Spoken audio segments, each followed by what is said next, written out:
Why the caged bird sings. Ah, me.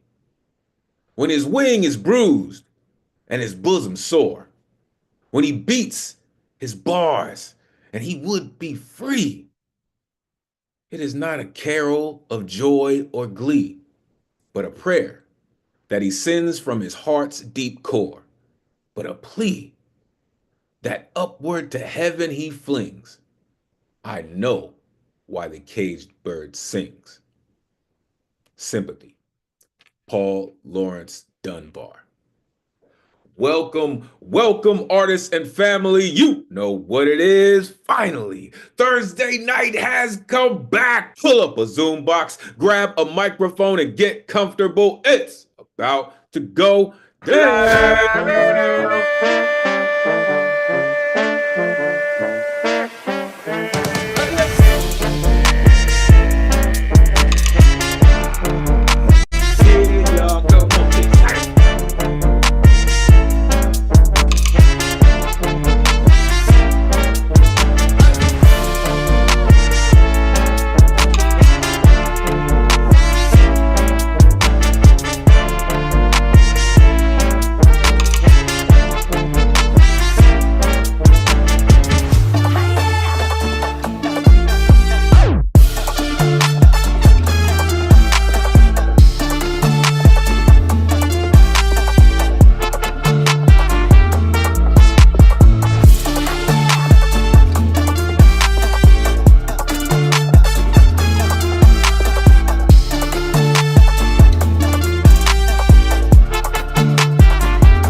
Welcome to the online open mic presented by the legendary, I said the legendary Nuyorican Poets Cafe. I am your host. My name is Elemental. Happy Thursday. This is the jump off, ladies and gentlemen. Let's go. You know how we do, because we've been doing this and doing this and doing this well for quite some time now. Welcome to episode 56. All right. As I said, we've been doing this, and doing this well every Thursday, 8 p.m. Eastern, 5 p.m. Pacific, streaming live on YouTube eventually. And if you're watching on one of these streams, and we truly appreciate you, and you would like to join us in the Zoom, numbers on your screen, 977-539-856. Jump in, join the greatest community in the world. Want to know why I say that? Trust. We're going to show you this evening. We do this thanks to some dedicated folks who pay these bills, all right? So we would like to thank the New York State Department of Cultural Affairs and the New York City Council on the Arts for hosting our free online events. You can add your energy to the mix with a tax-deductible donation by going to nuyorican.org/contribute. Every dollar counts and is truly appreciated. Make sure you are plugging in with the dopest tech in the Zoomverse. The one and only Ron Mark Thompson, aka RMT. You're not down RMT by now, damn it. You should be. Oh, up in the BX. That cat's dope, man. Appreciate you, Ron. For real. This is where you can find me, Elemen2al.com. Take out the T, put in the number 2, Elemen2al.com. So many things going on. Make sure you plug in, folks. Let's get it. Tonight's theme, take flight. A dreamer's paradise. Listen, So many things. Like when you think about just lifting off, right? I remember Michael Sandler's poem. Michael Sandler has a poem about a kid just like, I barely got off the ground. I hope he reads it tonight. I hope he does. Really, really great poem. But a dreamer's paradise sometimes is so far above everything else, you can actually have time to write something insightful and magnificent. So again, you have artistic license to do whatever it is with this theme. And if you're not on theme, that's still totally cool. All right. Next week's theme coming at y'all. Nothing from nothing. Sub-zero. Right? It reminds me of what my mom used to say. You can't get blood from a turnip, or you can't get blood from a stone, right? This kind of, how do you get nothing from nothing, right? It's sub-zero. How do you even get water, right? So dig into it, folks. It's gonna be a great one, honestly. And here are a look at our upcoming themes. Listen, it's gonna be an incredible year, folks. We are cooking. We are fully in motion. All right. So let's get to the rules so we can get to the artistry. Artists, turn your cameras on. We are trying to simulate a live open mic stage as much as possible. Plus, we love to see all the beautiful exuberance that goes into your performance. So turn your cameras on.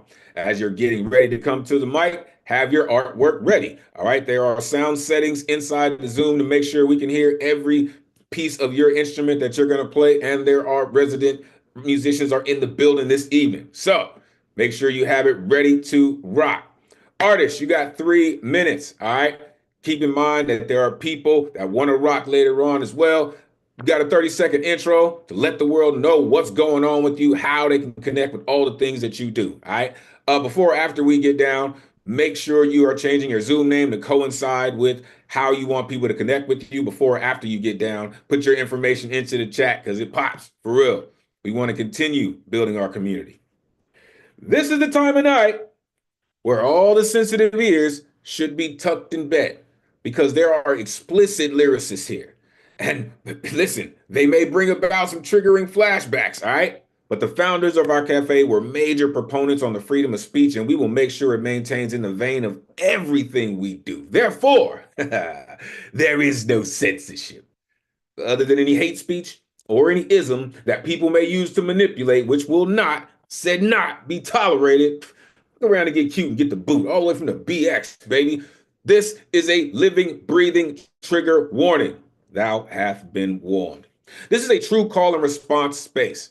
All right. After these artists get up here and they share a piece of who they are, you will see this pop up on your screen. This is when you get a chance to share all of that energy, all of that exuberance with the audience, with the artist. Listen, don't worry about the noise, y'all. It's the rowdiest night of the week anyway.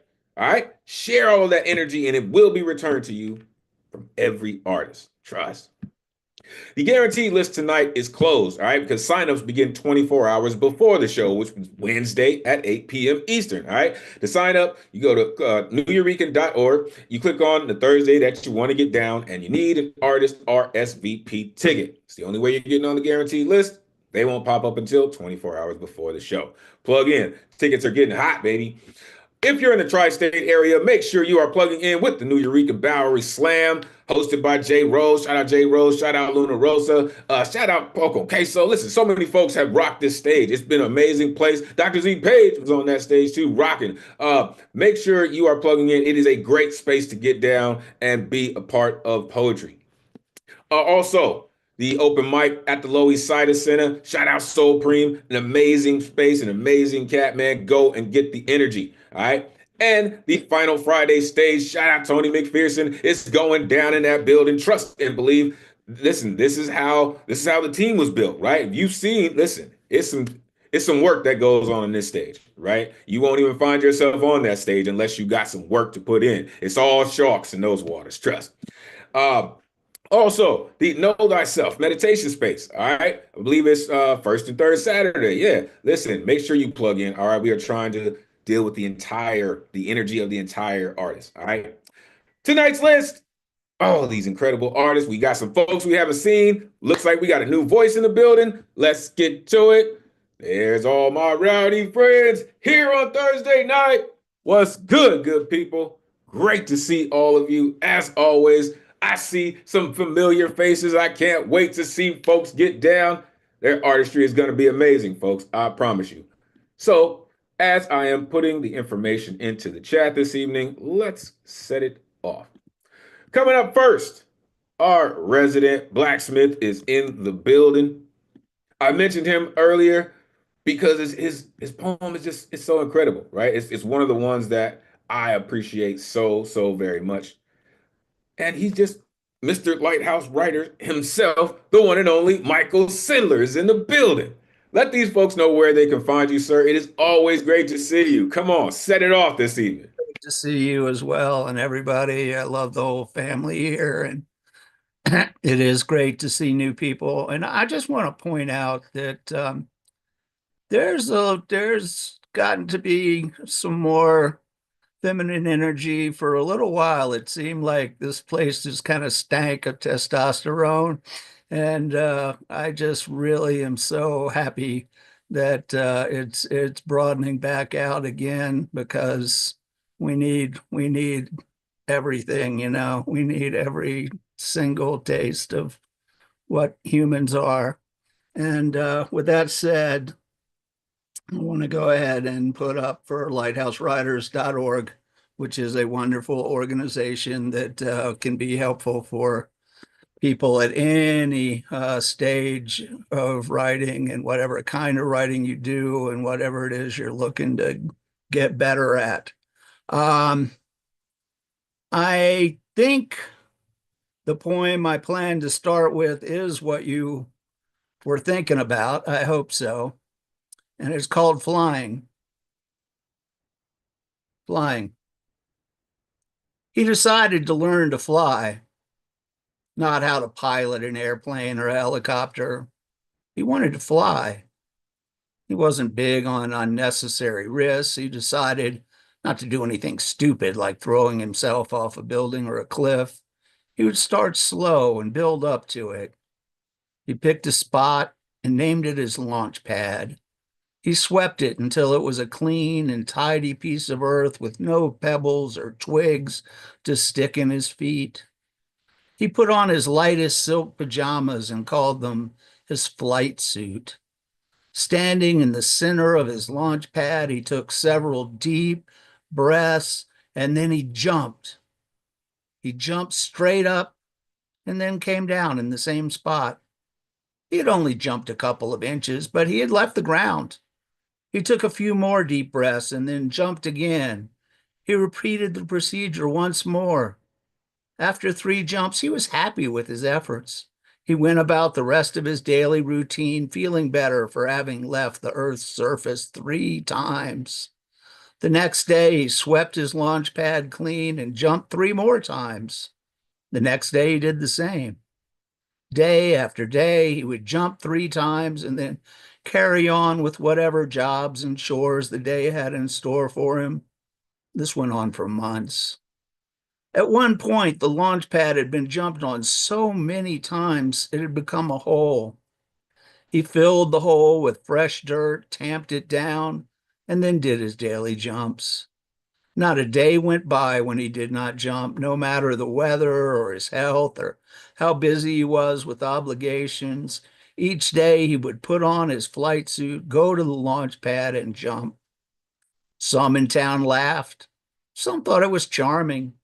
Some wished him well when they saw him, offering their hopes he would eventually fly. He didn't distinguish between these camps.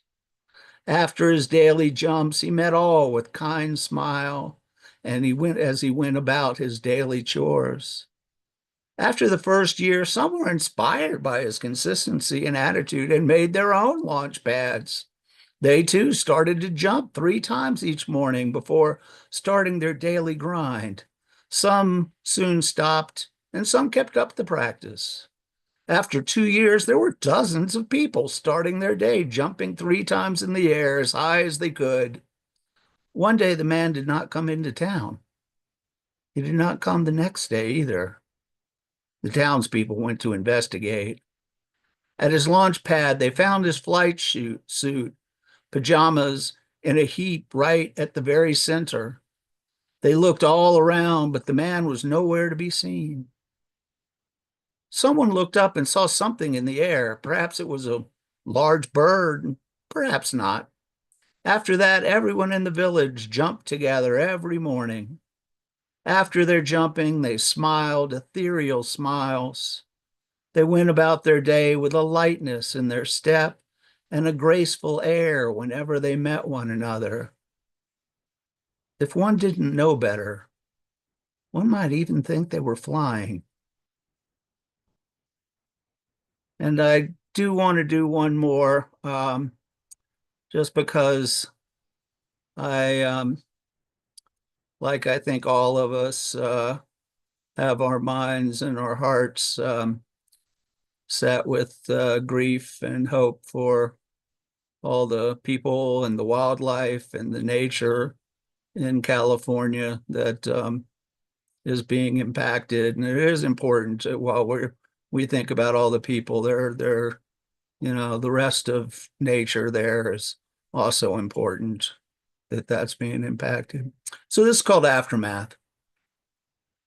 Lost forest finds brief home and lung, cilia force foreign fragments out, choking on survival's broken chain, every element of cycle turned charcoal.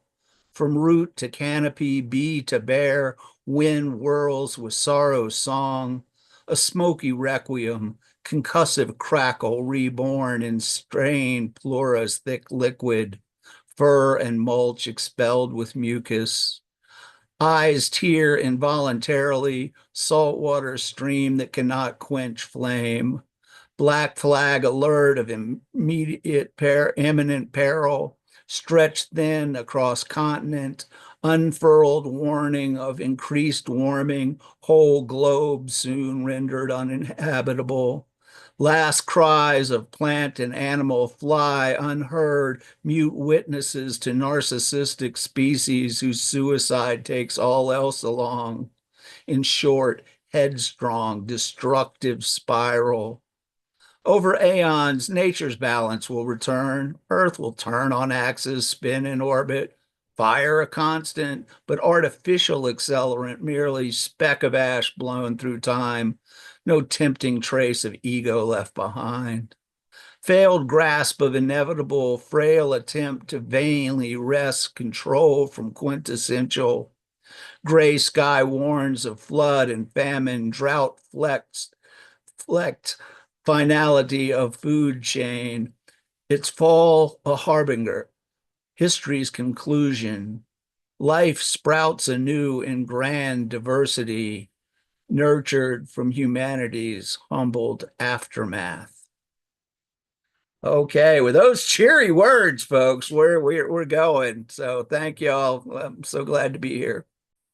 Listen. This is this is what he does, and he just does it like crazy. Unmute yourself. Give it up for Michael Sindler. That was Michael. wonderful, Michael. Yes, Michael. Thanks for breaking the ice, Michael Sindler. Humanity's aftermath. Indeed, right?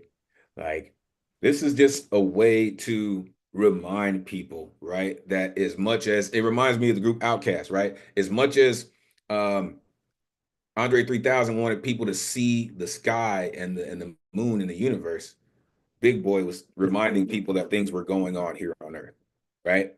And that's exactly what those two pieces remind me of, right? It is that piece. I love that poem. I really do. Like every day he left the earth. He left the earth for a couple of seconds. That just it does something. That just and then it's such a great story, such a great poem. I really appreciate that. I really, really.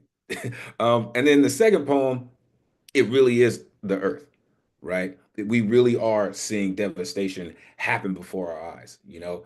And as I was watching, I'm thinking, why are we watching the businesses burn?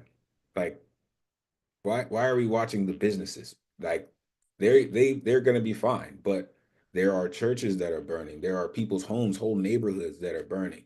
It is very devastating. I pray for anyone who's in that area. It is gonna be a rough road, really.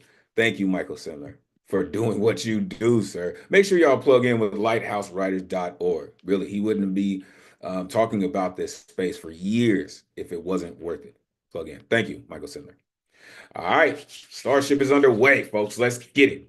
Coming up next, this gentleman right here always has a rhyme that's top tier. Believe it or not, here comes the one and only Eddie Foreman in the building. Let these folks know where they can find you. Eddie, always great to see you, man. Come on, take it away. Thank you, my bro, like no other, words like thunder. And our prayers go out to the poor victims that are in California. And also, happy or sadly mourning day for Jimmy Carter. He will be missed, but never, ever forgotten.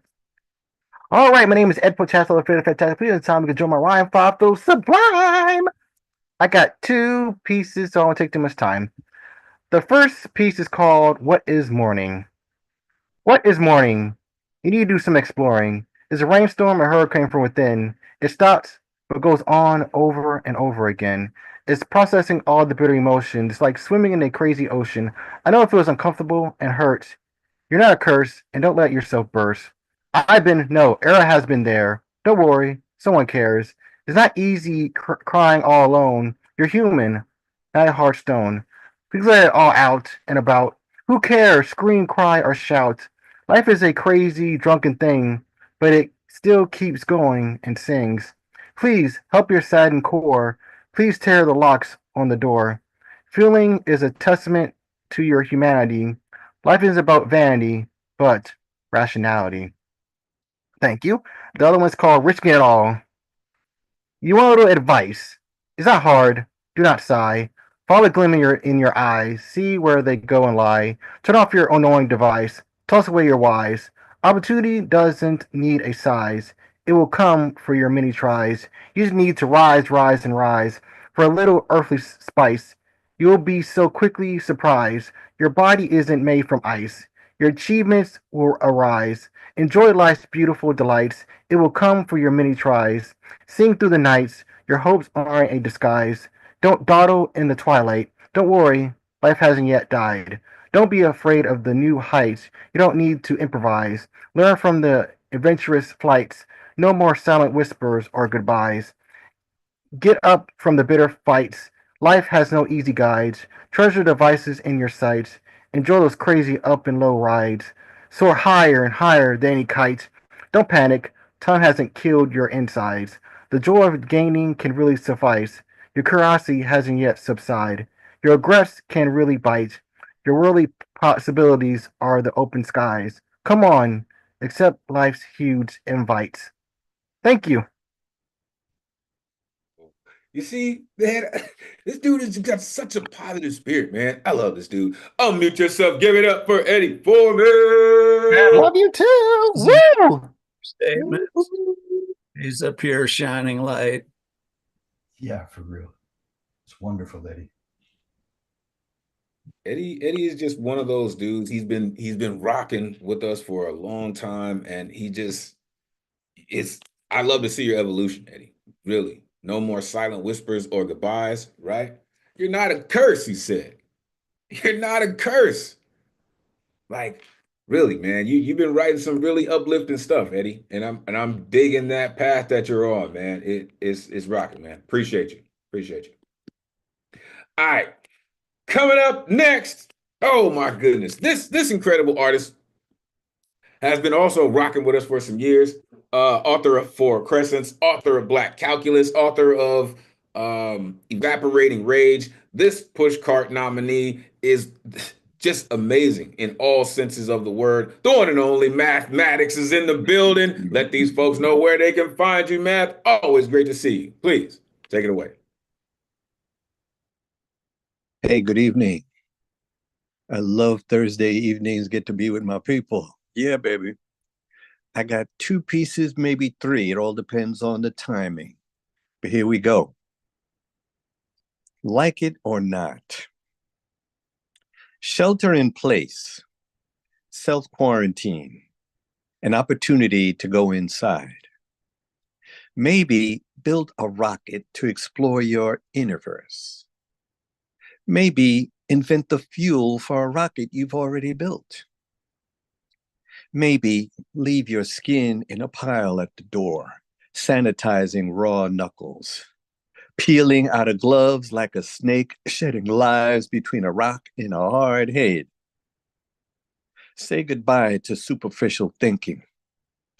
Poets are the scouts exploring with inner vision. Bring your telescope. Next piece. Verses beneath my skin. Epigraph. A moment in time is an ocean. I am a tear. Mathematics. Someday you may look down, see the elephant crawl through the fence in the palm of your hand. The weight of a pause collects a beat of silence, waiting to stop full before I reverse field. I step out of my face, look behind the mirror, discover a galaxy beneath my skin. My inward-facing telescope peers over the horizon. We exchange internal flames to enlighten the abyss. Concrete softens, hearts melt, molten soul evaporates off a parched desert. And I do have time for this one more piece that deals with the theme. Yeah, baby, we're talking about some flight. The title, Luxuriating in the Joy of Healing Pains Rather Than Suffering the Delusions of Living Painless. Children fall after landing from flights of joy, remembering joy as the whole sky they was just flying in, rather than the temporary bruises of returning to earth. The anguish of joy interrupted temporary reflection on what sustains realities unexplored, attention as brief as the pause between inhale and exhale. Instinct calls it breath. We take for granted. Mind might worry about enough oxygen. We suffocate the anguish of too much carbon dioxide. Extinguish the fear of unknowns. Exploration reveals possibilities of finding joy in unexpected places, unimaginable, hidden by curtains of fear, barely existing in the shadow of life, pain-free. Peace. Gotta tell y'all, that's why this dude's dope. Unmute yourself, give it up for the maestro. Wonderful. Oh, Fire, man. the words. That was beautiful. Beautiful work, Norm. Just amazing. You know, I just how you deliver your work, right? I love that your flow is so locked in, right? You could read the phone book and it would still sound dope because of how because of your dedication to what you do, right?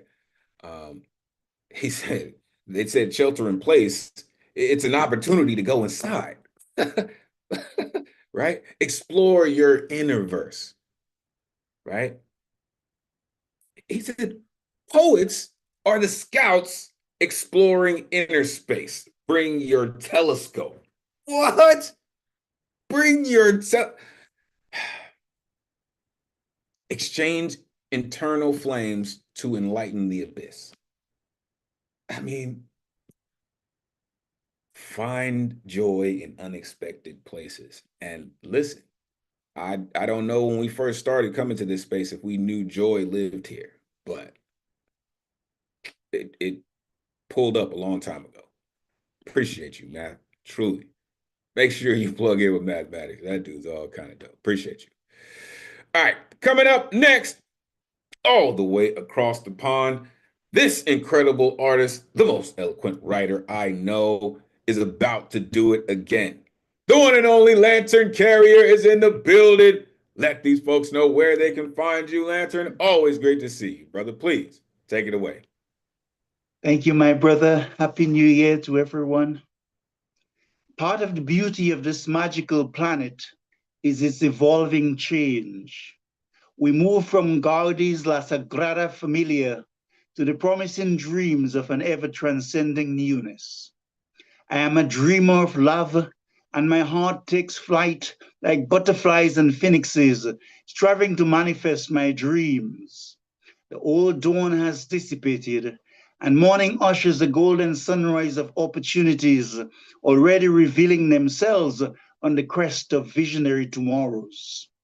All architects work from blueprints and visions, just as everything begins within in seed form before expression flourishes on the material plane. My brothers Nat, Martin, Marcus, Nelson, and others were all parts of the process of planting seeds of resilience and growth on the spiral path to freedom. My dreams took flight sitting in fellowship with my Masai Mara brothers, eating nyama and kachumbari with our fingers, basking in the joy of ugali with the happiness of our heart simplicity and the innocent naivety of children. What are we dreaming of? Why do we need to dream? Was John Lewis's and Harriet so different? Kenya is full of dreaming youths who make up the greater part of the population. They have been sent here by love, as in Burkina Faso, in Niger, Mali, and Mo, to nurture the seeds of a harvest yet to come, beginning to show its face of liberation. The soul of Africa has shifted and is continuing to ascend, but just as the microcosm is part and parcel of the macrocosm, so too the spirit of a global family is shifting for the best. Inequity, disparity, and injustice still exist, but are fighting harder for survival. Souls like PLO Lumumba, Ibrahim Traore, and Malema convey delicate yet precious information for transformation and change, a more harmonious politics, and a fairer economic platform so crucial to the needs of Africa and the world. Like Martin, like Ali, indeed like Lincoln and Kennedy, Niger, Mali, and Burkina Faso are showing us that dreams can be manifested with dynamism, dauntless courage, and community. That old colonial sorrows can be transformed into rivers of joy, that is better to work with mutual respect rather than control. The winds of change are now flying the banners of the supernal light. The French is going home, and the dreams of a resourceful continent held under water for so long is slowly beginning to manifest its own unique light, its Kwanzaa. This is Ubuntu, Umoja, and Uhuru in the spirit of a global Amani, of a festival of peace. Can you hear the distant melody? The dawn of Africa emerges as the moonlight whispers gratitude to her soul. Lantern Carey, thank you. I don't know another artist that talks about love the way he does. Oh my goodness. Unmute yourself. Give it up for Lantern. Yes. Yes, Lantern. So Yeah, beautiful. your voice is so necessary now, Lantern. Yeah, that's for sure. You know, Thank you. Plus, you speak of hope so often. absolutely, Joski, no doubt, right? And the way that you present love in your art, it's like you said, you said, I am a dreamer of love. Like that just sets the whole thing in motion, right? On the crest of visionary tomorrows, uh, the spirit of a global family shifting for the best. And like you are tapped into such a pure stream of inspiration. It's amazing. And I'm thankful that you continue to come through and share it with us. Truly. We appreciate what you do, sir. And it's wicked late out there, for real. But he still comes through. I appreciate you, sir. Right? For all the Ubuntu, for all the emoji, for all the Amani that you provide, sir. I appreciate you. Thank you. All right. Coming up next. Listen, this cat all the way from Shaolin continues to come through. Last time, I believe him and Douglas Collar got down, right? And we're gonna hear from Douglas later on. But yo, this cat is amazing, and you're about to find out why. The one and only Jacob Moses is in the building. Let these folks know where they can find you. Always great to see you. Come on, man. Take it away. Hope everybody's doing well tonight. Good evening. I want to do a little bit of a plug because you mentioned Doug, and that's a rhyme in and of itself. We put together a book called Tuesday Night Beats from Like a Blot from the Blue Publishing, and that's gonna be available next week. Keep your eyes peeled for it. Follow me on Instagram, Jacob Ruben Moses, JACOBREUBEN, like the sandwich, MOSES. Doug will give you his information later. So, I don't want to take up too much time with the plugs, but here's my poem tonight. It's called And the Sign Says, trigger warning, this is about suicide.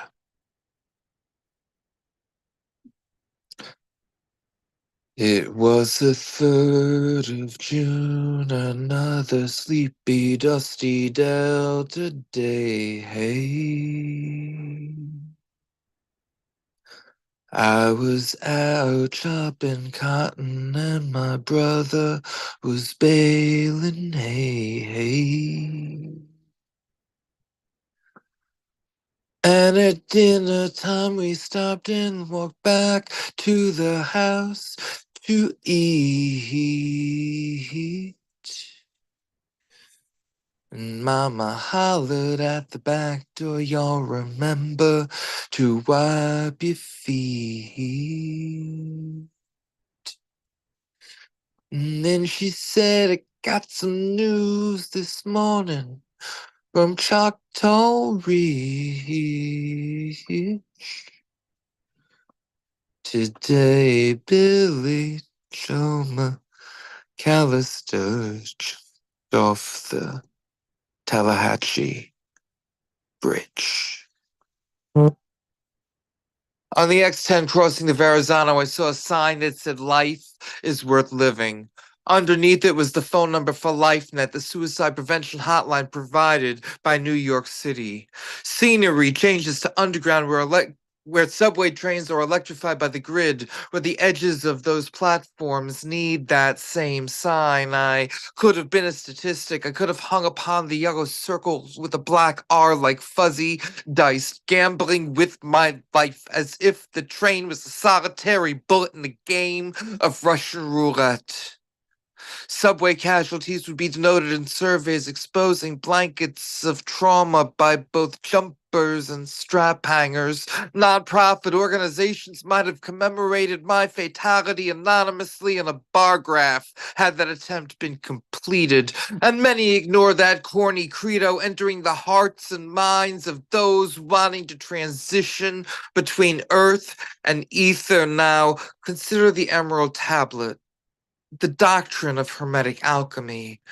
That which is above is like that which is below, and that which is below is like that which is above.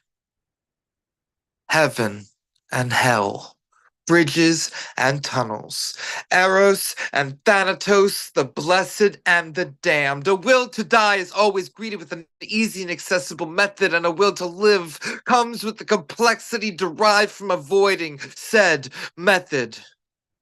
I think of Tennessee Williams's play The Glass Menagerie, remembering how Tom Wingfield was terminated for splaying stanzas on shoeboxes, and I must follow suit in my quest to avoid fatality after 17 minutes pass and another suicide commences.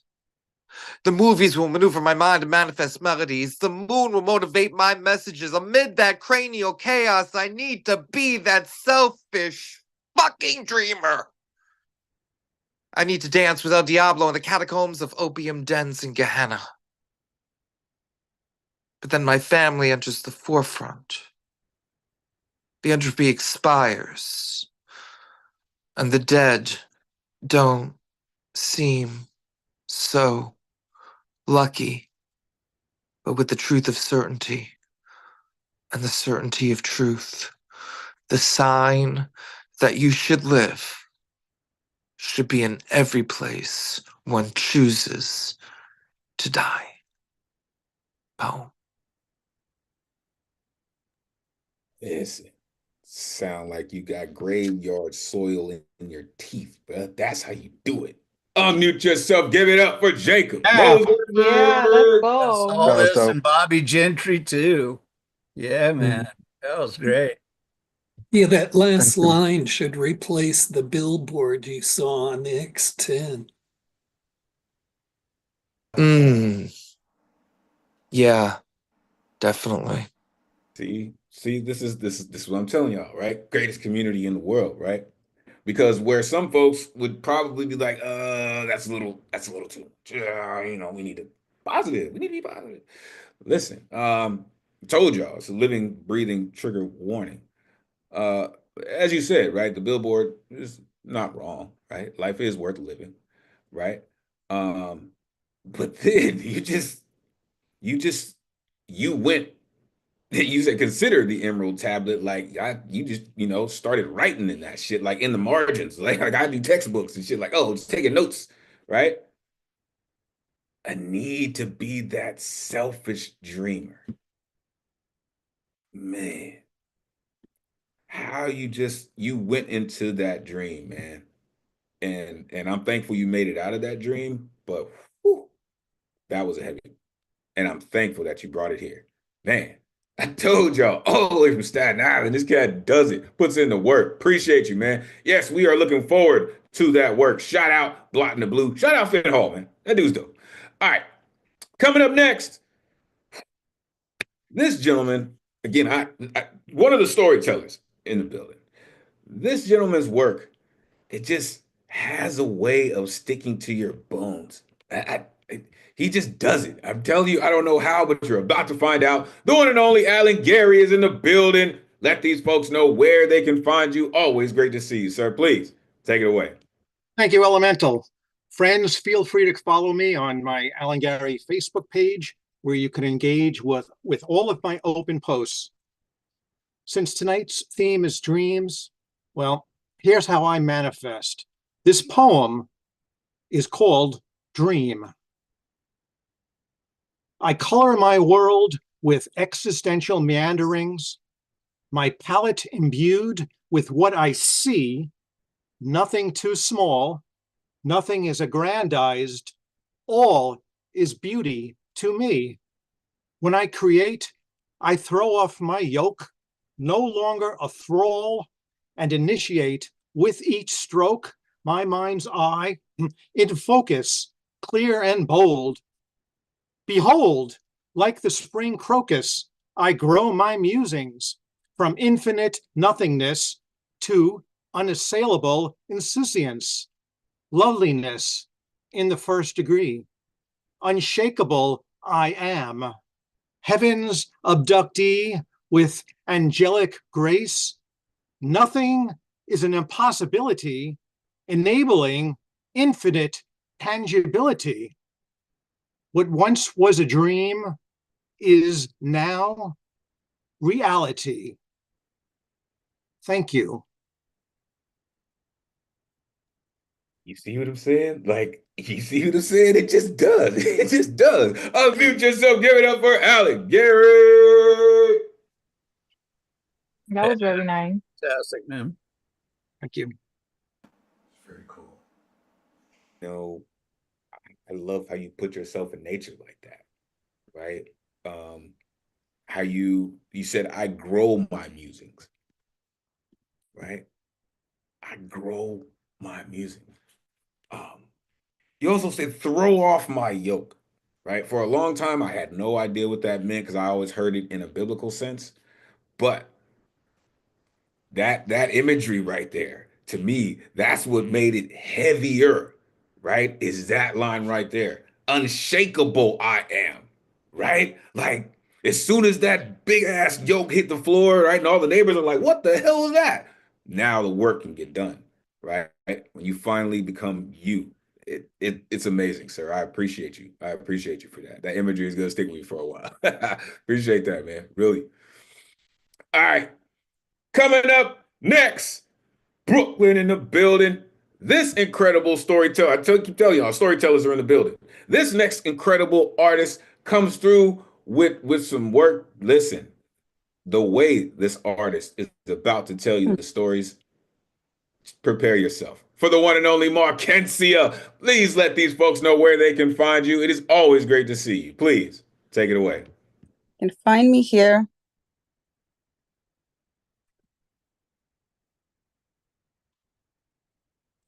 Knowledge, plasma upon a brook, running free through the extremities. Seedling planted close, a mirroring of self-growth. Mama's sweet bread dipped in warm milk, dried fruit, pretzel, lemonade. Button-up blouse, flip-flops, sun hat, trousers, striped. Journeyed on foot to the river, buckets overhead, hands gripping hold on rocky road. Squeeze the excess, lessen the load. Curtain, linen, garment, solid, liquid, powdered, bleach, detergent. River clouds build on the surface. Soak, scrub, rinse, repeat. Glassy pearl, cleanse, debris. Wash but few articles of use, I beg you. Bloody red river hands. Stretched over low trees and boulders. Donkey, quench his thirst. Owner washes his face and takes few sips. Manure sweeps away. Godmother lathers shampoo and conditioner. Wash day for 5-year-old gal. Men and women bathe. Firewood, mayok, cassava, bread, dukunu, plantain, durian, breadfruit, large grapefruit, topped with crystallized cane sugar, paired with spoon, mango, soursop, avocado, nut, and coconut brittle. Thank you.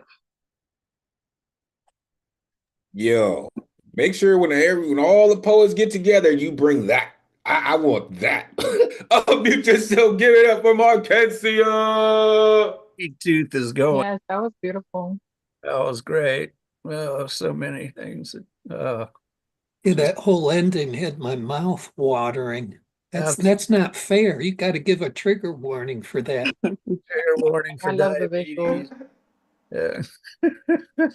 Markencia, I really like the way this felt like a list poem, but it wasn't a list poem, it was a narrative. But like your delivery and your cadence it's so like quietly refined, but then you're delivering us kind of these power-packed images and sequences. And so I just really appreciate like the uniqueness of how you're doing that. Just kind of paint this scene. Mm-hmm. Time. Every time. Listen. You don't just have to take my word for it, right? Your colleagues speak for themselves, right? And they tell you, again, this is why you're one of the storytellers, because you do this, right? You started out by saying the seedling planted close, a mirroring of growth. Like you're already digging in the earth. And then you come with the washing in the river, right? Bloody red river hands, durian and breadfruit, and the donkey drank from the water, and then the man drank from the water, and then the manure started flowing down the river, and the men and women were, again, the way that you use storytelling in your art, you truly bring the people to the spaces that you're in. It's really great. Thank you. Thank you for what you do and continuing to share it with us. Make sure y'all look out for Markencia, right? I would say plug in with her, but she said you can find her here. So, guess what? You got to be here. Appreciate you. All right. Coming up Next, listen, I mentioned this cat a minute ago, right? His partner mentioned him, and you're gonna find out why, because this is one of those cats, right? And when we heard the collab last time, it was like, damn, right? But again, the other half of that collab is amazing in its own right. The one and only Douglas Collar in the building. Let these folks know where they can find you. Always great to see you, sir. Please take it away. So you could find me on IG, Douglas, my first name, Douglas G Cala, Cala on IG. And yeah, I want to just plug the book one more time. It's called Tuesday Night Beats by International Beat Poet Laureate Finn Hall under his press Like a Blot from the Blue. So follow me there. It'll come out next week. And yeah, it's gonna be quite something, I think. Anyway, I'm gonna do this one poem.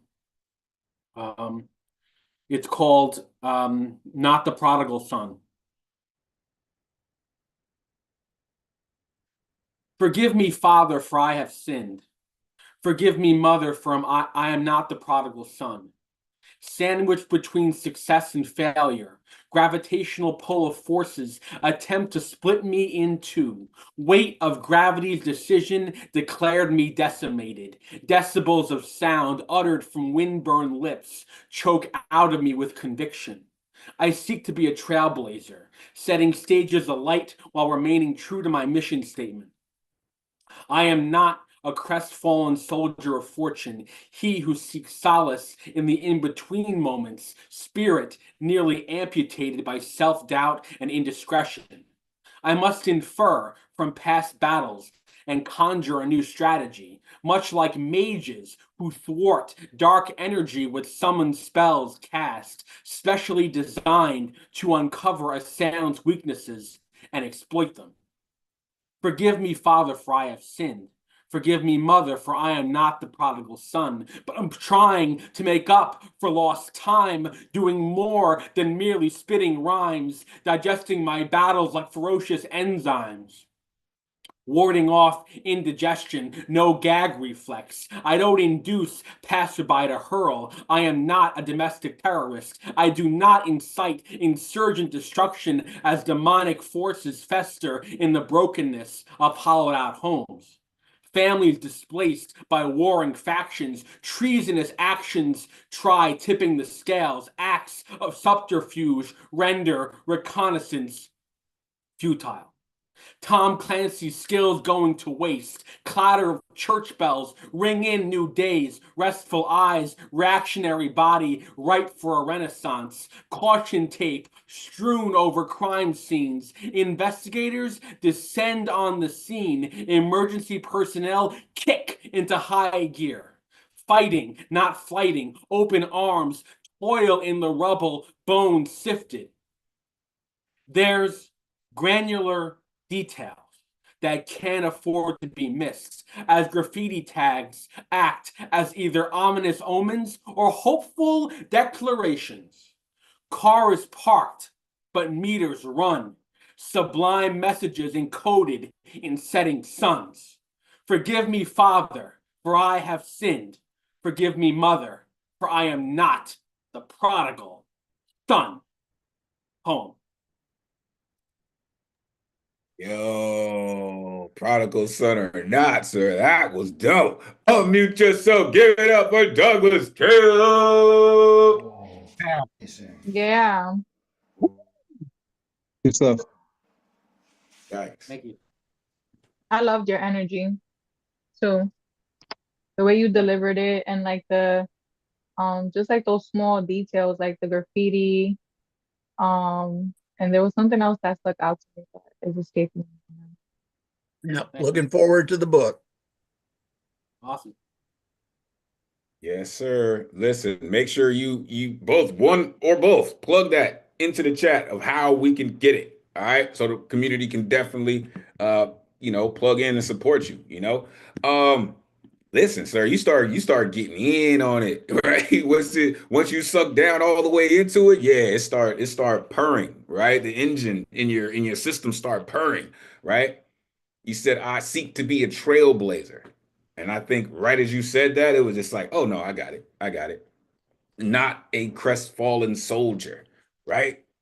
I think this cat said mages who thwart dark energy with summoning magic. Like, if that doesn't sound so fate, like it's gotta be. Acts of subterfuge render reconnaissance futile. Come on, man. Come. I mean, and then the graffiti tag, right? Act as ominous omens or glorious. I missed the last line. Make sure you plug that line in. Douglas, plug that line into the chat.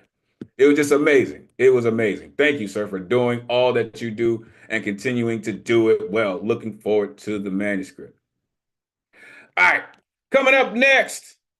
Where did they go? Shout out, the daughter of Krypton also. Finn Bell was in the building.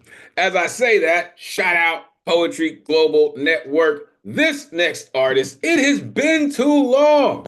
This artist used to come and rock with us. It's been rocking with us for some years, right? We haven't seen her. She's been all kinds of international, doing her amazing work all over the world. This is the one and only Indigo Pie in the building. Wow, it's been a while, but it is always great to see you. Let these folks know where they can find you. Please, take it away. Hey everybody, it feels really good to be home. I say that because New York was one of the first places I ever performed in general. I have since come out with a book. You can help me feed my cat up there. My Instagram is up there, Indigo Pie Poetry. I'm also on Facebook. But I have something new for y'all that I've never performed anywhere, coming out in my new book. So, also shout out to like Mike Schindler and Elemen2al and seeing so many new and old faces. So yay. All right. So one thing I talk about a lot is mental health because I was in the facility for about 3 years. I was in rehab for wanting to, do stuff. So slight trigger warning. But this is an old one of the women from that center who really helped me make it through, featuring my cat. Socorro is a word that means relief or help. For me, Socorro has come to mean hope. The woman does not know what power she holds. I did not think I could tell her. I was too busy trying to explain that the last time I took a shampoo bottle and treated it like a milkshake, I meant it. The last time I decided I would not be able to do anything about the demons in my soul, she said, hey, you want some help? You don't have to just ask for help. I do. So, in shadow, can't allow this. But eventually you take one breath. And the words will fall. I need help. I'm not okay. And Socorro will come for you. Shadows deep where sorrows creep.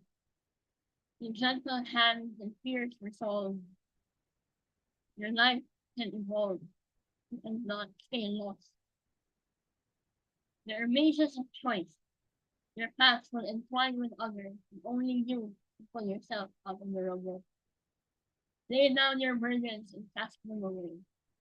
This is not a prayer, this is you living another day.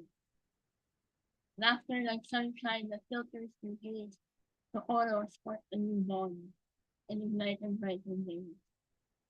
Here is to the battles we always confront. We dreams held aloft as our bravest front. You are not allowed to die today, and neither am I. So take my hand, so follow it. Here's hope. You can fly. You. I haven't I haven't really talked about or written about my treatment or what I've been through, but this year is the year of reclaiming a lot of things, including being home in New York. So thank you, New York, for having your girl back. I will come around more often. Sorry. But Listen, you're absolutely amazing, man. You're absolutely amazing, ma'am. Unmute yourself. Give it up for Indigo Pop. I loved it. That was beautiful. So good to have you back. We've missed you so much. You just showed why. Beautiful work. You are a very beloved part of this community. Been rocking with us for years, for real. Listen, that's the work, right? I say all the time, we have such a good time writing to themes and all that, but that's the work, right? When it's digging in your soul and you have to get it out, that's how you do it, right? Sometimes it's just as simple but so difficult as saying, I need help. I'm not okay, right? And thankfully, right, there are some people that say, hey, you want some help? Problem sometimes not always being able to accept it, right? Laughter sometimes can filter the hate. Listen, like Michael Sandler said, you're a valued member of our community. Thank you for bringing the new shit. Congratulations on the new book. Listen, make sure you continue to come through. Great to see you. Appreciate you. All right, one more artist, and we are going to get to halftime. Prepare yourself. This incredible artist is about to give you an experience. Came to do lots of things, but I guarantee you he didn't come here to tap dance. The one and only Baba Ngoma is in the building. Let these folks know where they can find you. Always great to see you, God. Please take it away.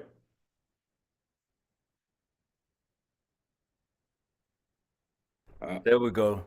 Okay. Yeah, you can find me here. Two poems. This is called Liberation Dreams. Epigram. The person who has been a slave from birth does not value rebellion. It's a Yoruba proverb. Some people just prefer job security. I thought about shape-shifting into a cat, but then I'd have to catch mice for a living. If I were a fly on the wall, I could be a watchdog for crooked cops and other such vermin, but flies have terrible short lifespans, and I plan to live forever. You might say I have a warped belief system, but time is meaningless to ghosts, so I opt to be a spirit, hovering over the gates of hell, directing pedophile priests and Wall Street thieves like Goldman Sachs to the fiery furnace. I'd work the night shift as a double-edged sword. That way I could catch them coming and going. I'd be so efficient I might earn the Nobel Peace Prize, but I traded to be a conductor on the Underground Railroad. I'd be Harriet Tubman's protege, helping neo-slaves to steal away to freedom. I'd subliminally plant seeds of resistance in your consciousness. We cause such a ruckus that oppression would become obsolete. The world would be a much better place to live in. A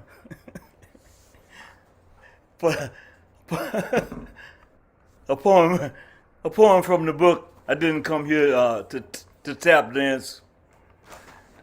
New Millennium Dream. This is what's called the Yidaki, and it's otherwise called a didgeridoo.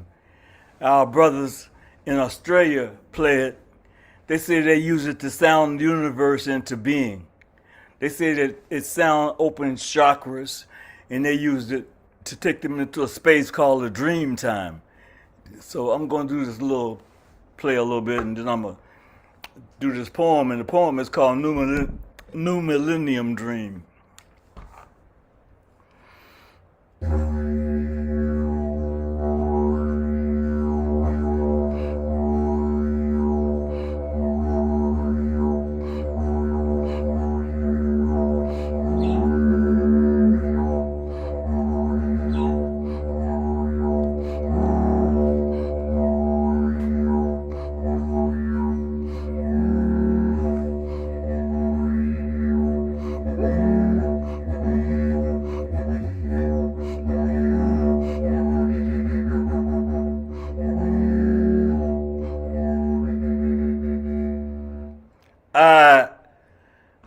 snort wheatgrass juice for breakfast. It opens my third eye to the Most High, telling me not to use my stomach as a cemetery for dead animals. I party with 40s of carrot juice, ginger, and beets. Helps my tantric love last. I smoke blunts of poetry, shifts my paradigm, helps me rhyme on time, in time. If there is time, I question it, but then I question everything. It's this telepathy, perhaps you've heard of me. I communicate with trees. They tell me gossip. Their roots run deep to the center of the universe. I open chakras too. I use my didgeridoo for cultural healing when I play for you. These similes and metaphors open the doors to your mind that was shut. That's why we're in such a rut. But I channel knowledge from the kingdom of King Tut. I was a citizen of Atlantis in a past life. That's why I swim through this illusion that you think of as life, this one of pain and strife, where you'll be in prison for eternity until your mind breaks free and you can really see things can change when you question authority, like the elimination of reincarnation in 325 AD. I have no use for a compass. I read the earth's blueprint. Don't believe in owning land or paying landlord's rent. I always give praise to the seven directions. I know that the soul is an act of perfection. We're all made in the image of God, but God has no body. So I study the travel of the soul. It never grows old, at least not the way that you think of as old. For soul is eternal, never ending. The kingdom of heaven is within. There are spirits seen and unseen, spirits known and unknown, singing life is full of riddles that only the dead can answer. If you listen, you can hear them in the echoes of the wind, chanting siren sounds from the place that time began. There goes that word again. I believe in all things as opposed to those who believe in nothing. I am the center of the crossroads that all souls travel through, a traverse point in the cosmos protected. I live in all worlds, exist in all things. Place your palms to mine, retrieve your memory. There's a TV screen in the third eye, viewing the Akashic records from the Most High. Trace your roots and return to the light. Hatapu.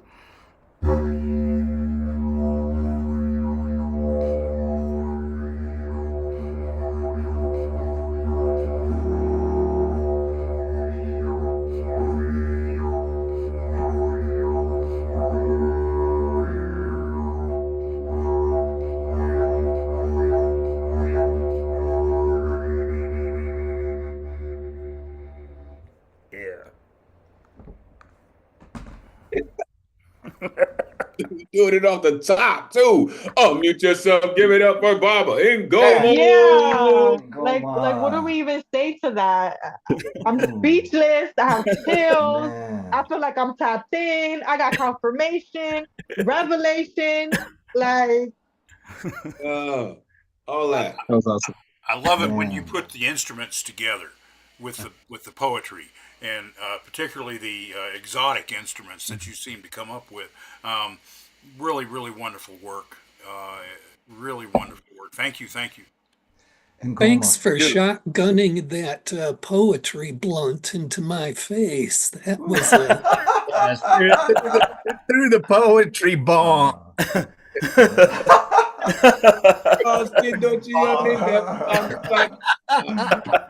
Smoke it, man.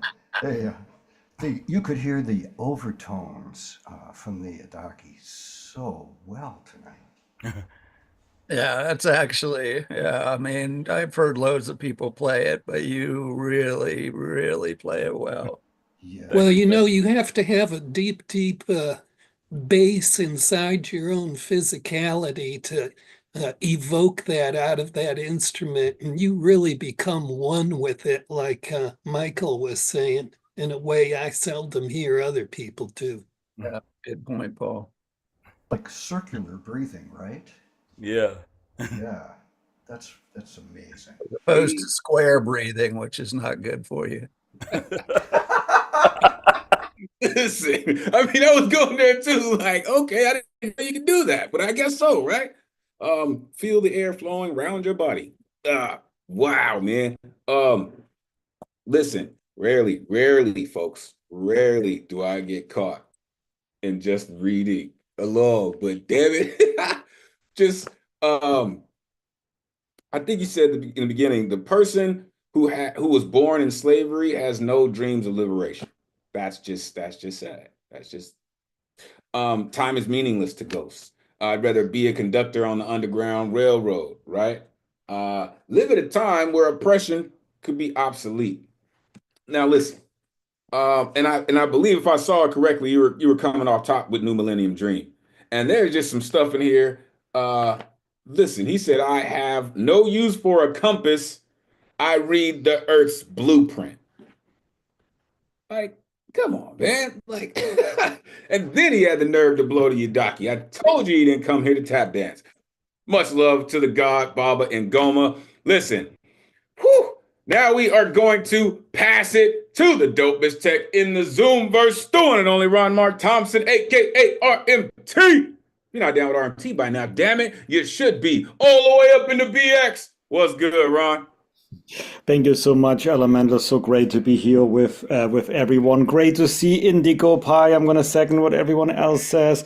Happy New Year to you. Happy New Year. Happy New Year to everyone again, including all the new performers here. We really enjoy everyone here.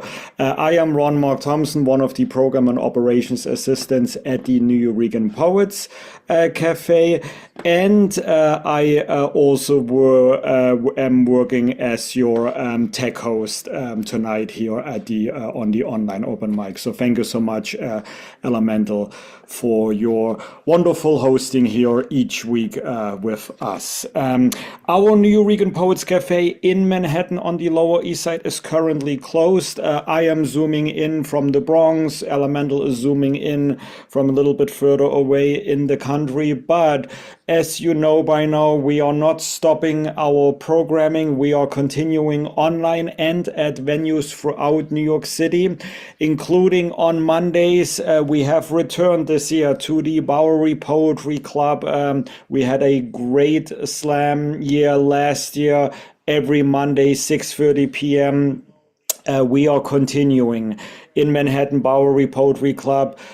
Come on over to see us there. And if you participate and win, you could make it all the way to the final Friday Slam. That one takes place on the last Friday of the month. In this month, January, it'll be January 31st. And good news, we are returning to the Puerto Rican Traveling Theater. Yes, we were at the Apollo last month for the Grand Slam, but that was the Grand Slam. Now it's back to our monthly slams. Final Friday Slam, 9:30 p.m. on the last Friday of the month, Puerto Rican Traveling Theater. If you go to nuyorican.org/FFS, that one links you automatically to the ticket site at the Puerto Rican Traveling Theater, or you can get your ticket at the door at the box office. So check us out there. Tony McPherson hosts. Luna provides music, and Luna is also one of the alternating hosts on Mondays. Her turn is this coming Monday. The following Monday, on Martin Luther King holiday, J. Rose will return to host. We also host open mics at the Lois Cider Center on Wednesdays, on the first Wednesday of every month. Our Women Orator Wednesday. We had a great online session on New Year's Day, the first Wednesday of this month. I thank again everyone who was able to make it to our Zoom room and participate. Next month, on February 5th, we will be back in person in the Lois Cider Center. And also every second and fourth Wednesday of the month, Supreme hosts the open mic. That's for everyone. All styles, just like here, comedy, poetry, stories, music. That one is in person. Paul Skiff was there yesterday. Paul, I appreciate you. It was great to hear from you, on the stage. If any of you missed it, even though those are in-person open mics, they do live stream to our YouTube channel, just like the online open mic here, so you can see and follow along, or look at the recording from yesterday in case you missed it. We have a lot more programming going on, like our weekly online open mic here on Thursdays. If you weren't able to get an Artist-RSVP ticket, if you haven't let Elemental or me know, let us know in the Zoom chat you would like to be added to the good luck round at the end. We do have another open mic in person back at the International Center of Photography coming up next Thursday, new time, 5 p.m. That's in Lower Manhattan, not too far from where the cafe is. We're going to have a teenage open mic again. We have our slam workshop. Next week's slam work is already sold out, but go to our calendar for next month. That one is free thanks to a grant from Poets and Writers. We appreciate you, as well as our other sponsors for our programming here, which are the New York State Council on the Arts and the New York City Department of Culture. So we appreciate you. We do have an online workshop on Saturdays with Charlie Vasquez, meditation and poetry writing. So again, there is a lot going on. We try, to give you as much and as diverse programming as possible. Check us out on nuyorican.org/calendar. There you will find all upcoming events. But, as you know, we cannot make everything free. We have our online program, is free.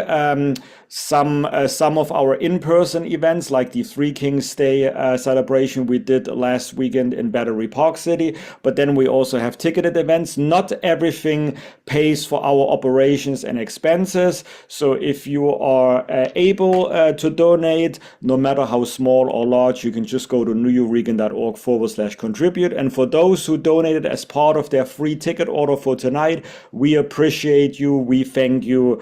It really keeps the Nuyorican Poets Cafe alive. Same if you don't have money but you have the time and you are in New York City, we also need volunteers at our in-person events, including we will be back at the Poetry Festival in July. It's on July 12th and 13th on Governor's Island in Manhattan, New York City. So if you plan to make a trip to New York City this year, try to make it that weekend. If you can help us out at the table on stage, we are looking for volunteers at many of our programs. Go to nuyorican.org/volunteer or scan the QR code here. So this is what is going on at the Nuyorican Poets Cafe. Again, we thank each and all of you. Now we're gonna I want to echo what some of you mentioned, the wildfires in LA. Some of our poets are there, so we hope that everyone is safe. If you needed to evacuate, we hope you made it there okay. But let us go now to another part of the country, one of the Washingtons. It's not the one, the DC here on the East Coast. It's the other one, the Washington State all the way on the West Coast. Joski, I hope everything is okay there, temperature-wise, weather-wise, and, everything there. It's always good to see and hear you. Hope we get to see you in New York City one of these days again. I know, you made it here a few times. Well, you're always welcome. Joski, regardless of this, it's glad to see you here tonight. You know how it goes. Let everyone know where we may follow you. The next 3 minutes are all yours. Welcome back. Oh, hey, Ron, it's great to see you. Coming through?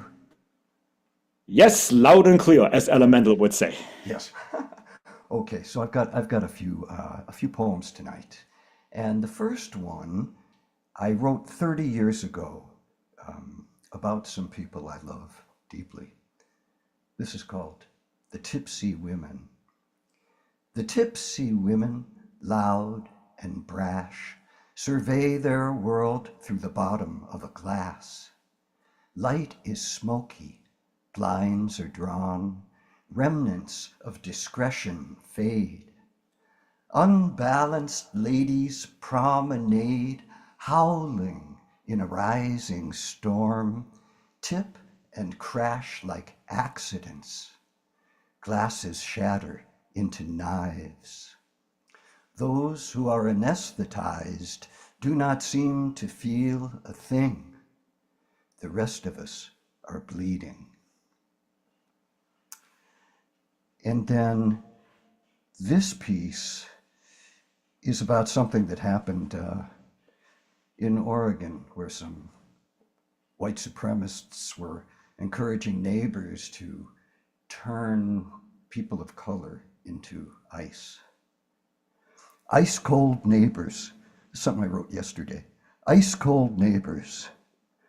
Seems like such a peaceful town near the coast of Oregon, where winter pallor paints the skin of nearly everyone. There's threats on the horizon. Someone translucent sounds the alarm. It's dangerous, this skin of brown. A call to action, cold calling ice, a call from ice-cold neighbors. Seems like such a peaceful town near the coast of Oregon. And lastly, I go through periods of block where I just can't seem to write and it drives me crazy. This is called I Wait for a Song. Between river and cloud, in thin oxygen, like a Catholic in limbo, I wait for a song. I wait until lock embraces key, until doors remember opening. I wait until vibrations come, felt beneath my sternum, next to my heart, from all the bells rung, in all the heavens we ever believed in. Remembering light when night stays long, in a quiet place, I wait for a song. See, this is why he always puts our week in balance, no matter if he has his instrument or he's using his instrument. I'm telling you, unmute yourself, give it up for Joski. See? Yeah. This is what I love. Like sometimes we get, music and instruments, and sometimes, powerful poetry. That's the beauty of, open mics. I love it. I love it, right? Yeah, it's good to hear your eloquence sometimes without the guitar, Joski. It's quite pure. And for educating us what's going on in the country, though, that's equally important, though. It doesn't matter how you deliver it, it is powerful. Thank you, Joski. It's the work, right? This is really what it is. It's the work. And when Joski comes through, he puts in the work every time. Even if it's a poem that he said he wrote 30 years ago.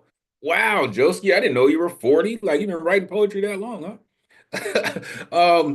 Listen, I love how you said that in Tipsy Woman. You said they survey the world through the bottom of a glass. Golly, man. That was just beautiful. It really was. In the second one, you said, it seemed like such a peaceful town. Like, there's so many crazy stories that kind of start like that. It seemed like such a peaceful person, or you know what I mean? It seemed like a peaceful street until someone translucent sounds the alarm. Goodness. And then when you're talking about a block, right? I wait for a song until doors remember opening, right? Man, it's something about that, because to me, that's a line in itself when you're waiting for it, right? You start with the simplest thing, right? My mentor always told me, shout out Dr. Ant Black, a poet can write a poem about a blade of grass. Sometimes you just need to write about a blade of grass, right? And then it turns into something so much more. But in the event that anyone has writer's block, contact any person in this community, and we will help you turn writer's block into a building that called a poem. For real. Truly, truly appreciate you, Joski, for all that you do. Shout out Deneen. Shout out all the incredible work that you do. Appreciate you, Joski. Look, y'all, make sure you are showing your love to RMT. We would not be doing this without this cat. Truly, truly appreciate all that you do, Ron. Truly. All right, let's keep it going, folks. Coming up next. Listen, is this your first time rocking with us? No? Okay. All right. Listen. This artist is about to come through, right? And listen, I'm glad that you came through and you started to bring your opinion to the mix, right? Hey, welcome to the greatest community in the world. Where are you plugging in from this evening? Jersey. Jersey in the building. Yeah, That's what I'm talking about. Listen, you see how this been going. Let these folks know where they can find you. Welcome to the greatest community in the world. Please take it away. Thank you so much. You can find me here. You can find me on Instagram at the BAP Forum. I still don't have my own poetry page yet. We building those blocks into buildings, right? So I'm gonna be doing 2 poems, okay? When you feel alone, just go on home, take back your throne. Tears of joy, tears of sorrow, still your home. Heart of steel or pretty flowers is still your home, still your home. Raging fire, sea of water, still your home, still your home. Don't let anyone rob your throne. Chin up high, shiny cheekbones, claim your power, just go on home, take back your throne. I know that what you're going through is painful. Sometimes it feels unbearable because you wish you had a friend or someone who could understand that we are all humans. What's the point of having a family or calling a house a home if you still feel like the only person in the world? Yet you're not alone. I want you to know that you're a warrior because you face your pain, you hold yourself so tender, as gentle as can be, even though they treat you horribly. You have a heart of gold, one that can heal dynasties. Your spirit is made of unbreakable matter. Your energy is like an atomic bomb, ready to sing the victory song. As you brace yourself for battle, remember this one thing while you ready your saddle. After your entity has abandoned this earth, the sheep and the cattle still must straggle along the dark green fields. They will hear you in the trees and feel you through their bodily chills. Your strength has always been and always will be far more valuable than a face coin and bills. So you run for the hills, run, run, and you fly, fly, fly, I say, for the heavens and the earth shall make a way. Okay, this is the next one. Poppy moves his hands like lightning against the hollow wood. His hands dance parallel to one another. They look like they're clapping in ASL. One hand goes high while the other goes low. Boom, tack, tack, tack. His torso moves from left to right like a fish that tip taps out of water. First, he sits upright and he makes faces. It's as if his hands were the orchestra, his soul the conductor. He raises his eyebrows and his forehead creases like if my new pair of sneakers had a nightmare. In this moment, it always seems like Poppy is an owl, a vertebrae who can twist and turn his neck at a 360-degree angle. His head bobbles like it's placed on the dash of a cherry wine red 98 Camry. Like spell work, he uses his wand to open time portals. And I'm never sure where he's going to land for the night. I just show the gap between my teeth to give him the green lights from below. Because when Poppy's hands start to rumble, my body does too. I get this feeling in the pit of my stomach that makes me feel like I can do anything, be anything. Papi, maybe one day I can be like you and conjure los espíritus. Papi says, I'm just a girl. Girls don't make their hands move quick like lightning.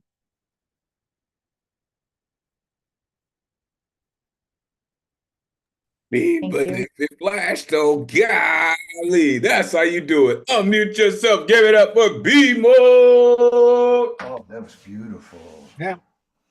That's not for me. I love your speech name. It's just amazing. Be more and welcome and wow, look at Elemental first time and already to the theme. Like right, the first poem, like flight. I like that. Wow. Right to it. You have a wonderful delivery too. I like the different ways you were using your voice. I hope you keep coming back. Listen. In case you didn't know, let me be the first to tell you that you just fucked up, right? Because now you have to be here every Thursday to rock with us, right? This is the greatest community in the world, and now you're a part of it, right? Especially when you come through singing "Take Back Your Throne," right? They're a heart of steel or pretty flowers, right? You're not alone. Well, that you said that, because you need to know that. You're a warrior, right? Your energy is like an atomic bomb, ready to sing the victory song. Like, come on. That's how you do, right? Now, I have my ideas of what Poppy's doing, right? He could be boxing. He could be playing you know what I mean? Getting down with the, oh no. His hands, his soul is the orchestra. His hands, the conductor. Something about that Camry, because she mentioned it, right? The cherry red Camry. Maybe I can conjure a little Speedy. Nah. Yeah, I want to know. I want to say he's a boxer, but again, he could be on the drums. I don't know. That was fire though. Again, welcome to the greatest community in the world. Whew. All right, let's keep going. Coming up next, the priestess is in the building. Yo, every time I get messages from this priestess, I feel like I'm being enlightened, even if she just asks me a question, right? Because she always blesses me every time, right? And I'm thankful for that. Again, this is just something that I look forward to. Peace to the gods and the earth, man. Peace to the priestess. Listen, prepare yourself for this experience. The one and only Oshun Yo Yen is in the building. Let these folks know where they can find you. It is always great to see you. Please take it away. Well, good evening, everybody. You can find me someplace pouring libation, praying that I'm continually inspired to speak a blessing and not a curse with all the crazy stuff that's going on here. Other than that, Facebook, Instagram, and my email is goddessoflight@gmail.com. So now you got an email that I check once a week. Okay, I am semi on theme tonight. I have two short poems, semi on theme. The first one is called Dreams. To sleep for a moment is to die. To dream is to be reborn again. Ah, that invisible threshold between sleeping and wakefulness that magically transforms the world. To dream is to be reborn again. Every dream, a new world. Every element, every essence, part of our evolving being. Every rebirth, a chance for a divinely inspired life. Wake up in the garden of existence. Inhale the sacred fragrance that is the same as the scent of the mother's womb and the ether that is the breath of the divinity. To sleep is to for a moment die. To die is to seed. To seed is to flower and be reborn again. Okay, the second one is called When the Goddess Dreams. Dream in honey, since honey is a goddess's birthright. Sweetness seeps into the hearts of men when the goddess dreams. Mommy Watson molasses magic strengthens a man's ways, made real by the goddess's dreams. Earthly women sweep in the softness of their dream time and in the power of water in their souls, soft, adaptable, flowing, sweet. When the goddess dreams, she sees her daughters in her mirror, a reflection of her power, strong, a river of twists, turns, and depths not yet explored, made invincible by her power and sweetness, made invincible by her power and sweetness when the goddess dreams. Made invincible by her power and sweetness? Come on. Unmute yourself. Give it up for Oshun. Yo, yeah. That was beautiful. Really beautiful. Thank you. Wake up in the garden of existence. I felt like I was home. That's wonderful. Thank you. Wow, that's the best compliment I've ever gotten. I felt like I was home. Thank you. Listen. You start blessing the priestess, it's gonna start raining in here. Like, I'm just saying, like, listen, I'm thankful that you're here to, and you can, and you do speak a blessing, not a curse. I've never heard you speak the latter, but dreams. Oh, I'm sorry. Please, priestess, were you trying to? Yes. Please, no, I thought you were trying to jump in on me. I just said you don't want me to speak a curse. I'll just say this real quick. When I was initiated, they told me to watch what comes out of that mouth because it would happen. And my grandmother's words at that point went through my head. My grandmother used to always say, speak a blessing and not a curse and see what it does. So I try. I mean, okay. See, now I got to go all Star Wars on you, right? Do or do not. There is no try. And you do very well. I love that you said you're almost on theme with the dreams, but it is that, right? Because this is a dreamer's paradise to talk about dreams, right? Because most people think dreams are just, oh, you're going somewhere that doesn't belong or it doesn't exist. But then you come and you say to dream is to be born again. Like every dream, a new world. Like, and then the goddess's dream. Like, I don't know. Like I taste it. It just when it's just molasses magic and the sweetness, it just thank you. Thank you for doing what you do. Really, it is truly a blessing. And we appreciate you always. All right. Let's keep it going. Coming up next, as I mentioned, the storytellers are in the building. This incredible artist. Listen, it doesn't really matter how much work you think this cat puts in. He's got more. I like to call him the Vincent Price of poetry. The one and only Ike Waltz is in the building. Let these folks know where they can find you, Ike. Always great to see you, sir. Please take it away. Please understand, the bold raven is a collage. He does not exist. A 30-second intro. Diddly diddly diddly dum. Oh, diddly diddly diddly dum. The Irish fiddle speaks. The boron drum drums. Daka daka drum dee drum drum. And here I sit, silent and stumm, on a bench dedicated to whom?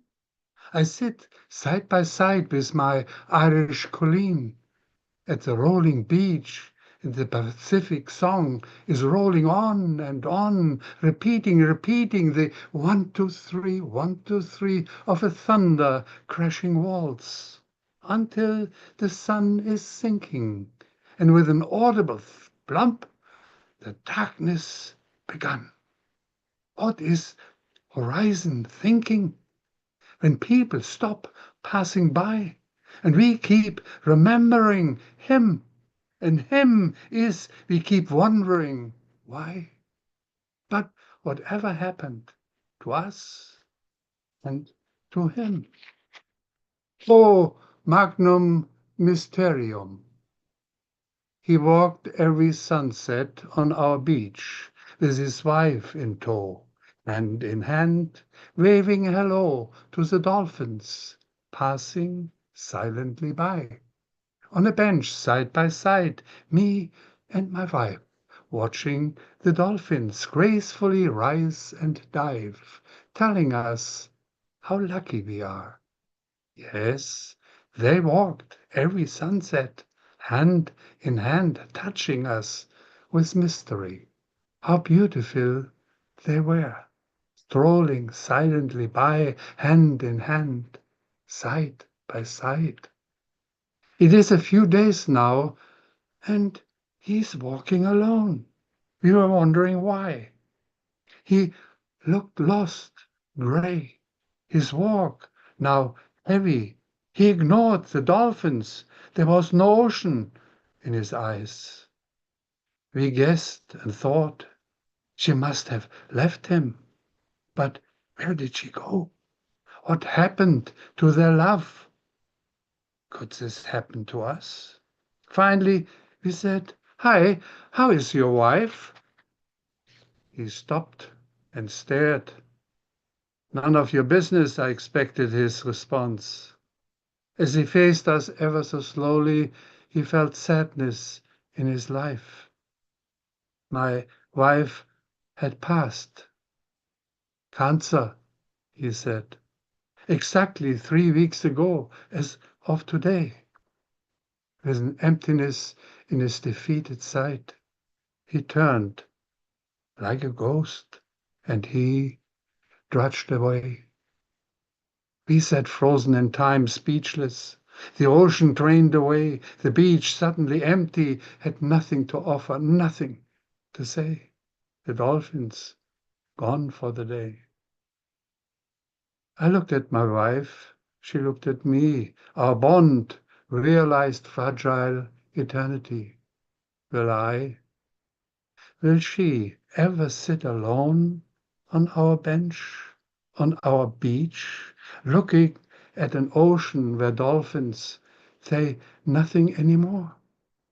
To me, to you, to us. Life had exposed love's cruelty. When time ceased to be, yet defeated time shall celebrate. But what, I say? Past happiness, now forever, became our everyday victory. Thank you. Man, can't remember the last time a dolphin splashed its ass in a poem around these parts, but leave it to the one and only Ike. Whoa! Wow. Do just that. Go, Ike. Beautiful. Ike, that was great. That was just great. Thank you. Really felt it. Beautifully done. Beautifully done. I always enjoy your storytelling. And then your accent on top of it just makes it just so much more beautiful. Have to agree. I have to agree. Shout out to homie I Inspiration in the building. Poet. Listen, this dude right here, man, is serious business, right? And I want to say, like, he did this. Like, he reminds me sometimes that he may not even get wet if he lands on the water. He just shakes it off, man. Right? Listen, I mean, he does have the moves to do it, right? Incredible, incredible dude. It's just the dolphins touching us with mystery. There is no ocean in his eyes. The beach is suddenly empty, right? Where we sit on the same bench, where the dolphins say nothing anymore, not to me, not to you, not to us. Life had exposed love's cruelty. Man, like you would, I thought it was gonna go somewhere else, and then it just turned into the beach is gone, the waves are gone. Like, man, you're incredible at what you do, sir. Appreciate you. Appreciate you. For real. Listen, Ike has got so much work on the way, y'all. Stay tuned, right? Keep your ear to the ground because Ike is making moves, y'all. Appreciate you, sir. All right. Coming up next, all the way out on the West Coast. Listen, I love this background that he's in there. He just shifted. He just moved, right? But man, like you can see how bright it is when we first start, and then the moon just starts descending. It is fantastic, sir. And his songs are absolutely incredible. The one and only Bill Elkins is in the building. Let these folks know where they can find you. Always great to see you, sir. Please take it away. Thanks, Elemental. I appreciate it. I can be found on Facebook, Midwestern Bill 51. I'm also on Facebook and X, but I don't know how to get there.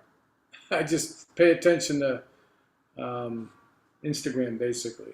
Anyway, first of all, the air here is just horrible from the fires, and I'm just, Long Beach isn't affected directly from the destruction and the terror, but the whole Southern California has got a big plume of smoke. It's just horrible.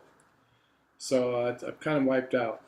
Anyway, I want to do a song. I want an original. I've done it here several times before, but the person in the song who kind of took me under her wing back in 1968, she died on this day in 1968. 67, actually. She died in 68. She didn't come back to help me after that. But anyway, I want to sing this song in her honor. Her name was Mary Martinson, but the name I used in the song is Jane Doe. So I hope you like it.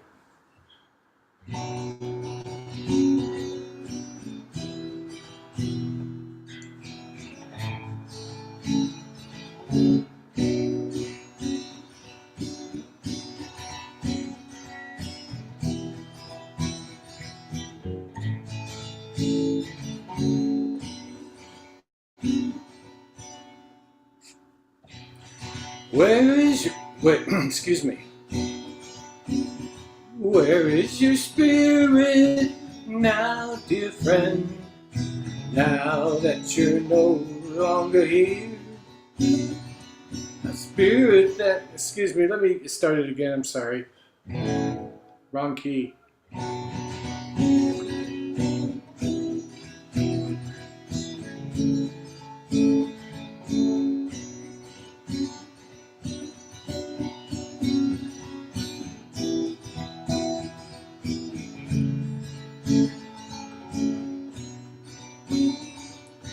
Where is your spirit now, dear friend? Now that you're no longer here.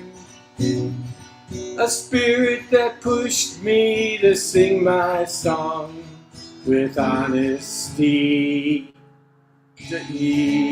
and cheer. You gave a damn and believed in me in spite of my youth.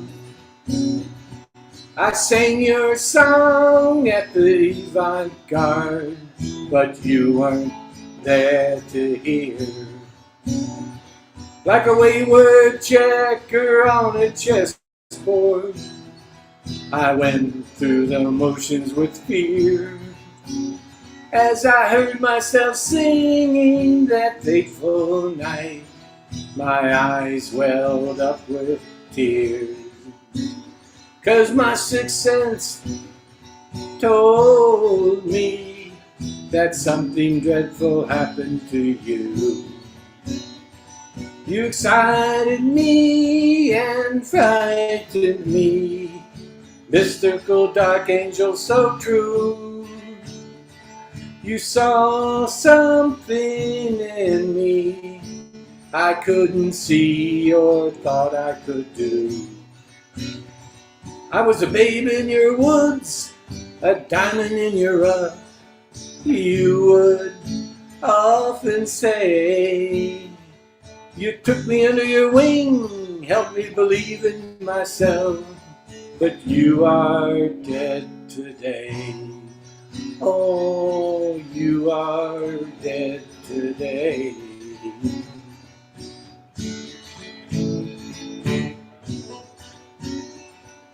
Where is your spirit now, dear friend? Now that you're no longer here. You were my folk singer hero, with a voice so beautiful and true. You called yourself Flash, not your given name, Mary, the hip thing to do in those days.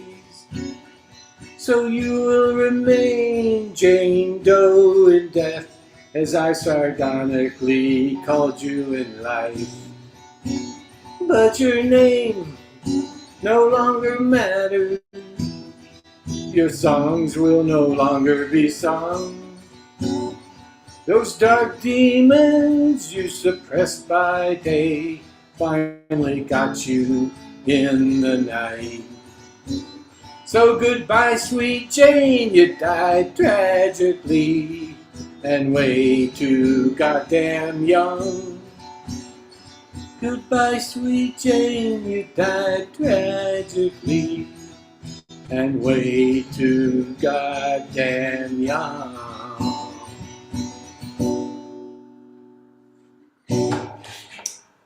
Okay, thank you. Telling y'all, this cat is the folk singer of our generation. I keep trying to tell y'all that. Unmute yourself, give it up for Bill Elkins. That was great. Thank you. So kind. You're too kind there, Elemental. Absolutely not, sir. I've been rocking with you for quite a few years, sir. That's true. Thanks for singing through all that deluge of smoke, too. It is so surreal here. It's unbelievable. Yeah, I hope it It's doesn't. supposed to be back again tomorrow. There's 5 fires now. It went from 6 fires. It went from 5 to 6. Area caught fire out in the way out. And Well, it's just stay unbelievable. safe. Stay safe. Don't wait till the last Yeah, minute. well, I'm pretty safe in Normandy. I live downtown here. It's all concrete. But it's the Concrete air. burns, believe Horrible. it or not. I suppose it does. Yeah. But anyway, yeah, I Look, appreciate it. listen, definitely be safe out there. To all our friends on the West Coast, I will shout them out later. Listen, I'm thankful that you still had enough strength and determination to come and rock with us and sing your songs, right? Because I think everyone, no matter what they're going through, music is healing, right? It is healing. Even in the most painful songs, there's healing in it. You mentioned the line, sir. Oh my goodness. And I I got lost in the song, but you said like a wayward checker on a chessboard. And then I lost it. But listen, that was just a beautiful line. I'm gonna go back. I'm gonna go back and watch it. No worries. You mentioned her as a spirit that pushed you to sing your song, right? Like there is something about when someone is there to remind you that you can do more than you believe, right? That your voice is that voice, that it is actually necessary, right? It's important to have people like that. You called her your folk hero, sir. You have just returned the favor to us. So I appreciate you for continuing to come through. Always. Stay safe, sir. Really. All right. Coming up next, this incredible, eloquent writer himself, author of The Impromptu of Love of Music, continues to come through with incredible stories of his own. I'm telling you, like you can feel it. The one and only Ray Whitaker is in the building. Let these folks know where they can find you. It is always great to see you, sir. Please take it away. Yeah, and it's always great to be here too. I'm such an incredible group of people, and an incredible host. Thank you. I have two for you tonight.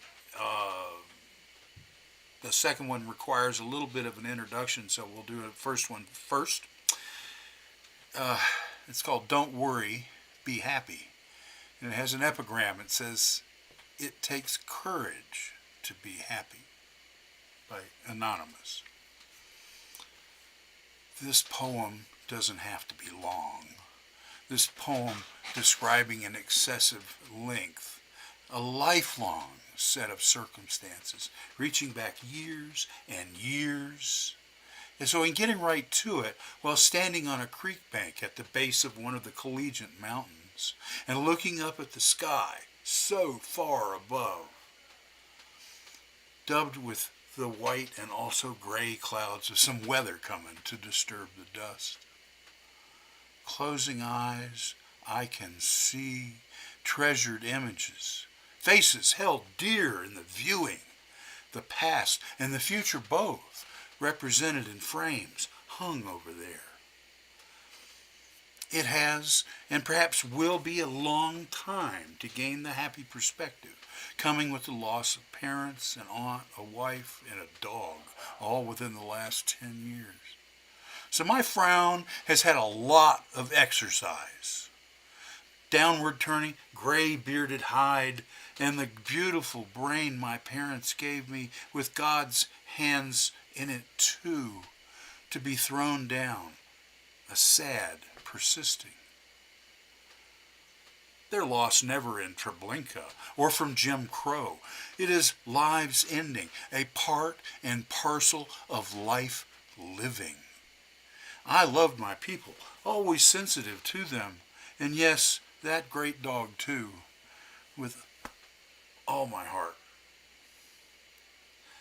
Looking about to what possession of my lifelong collection were the opportunity to take heart in a smiling way, to appreciate the presence of the things and memories I have retained.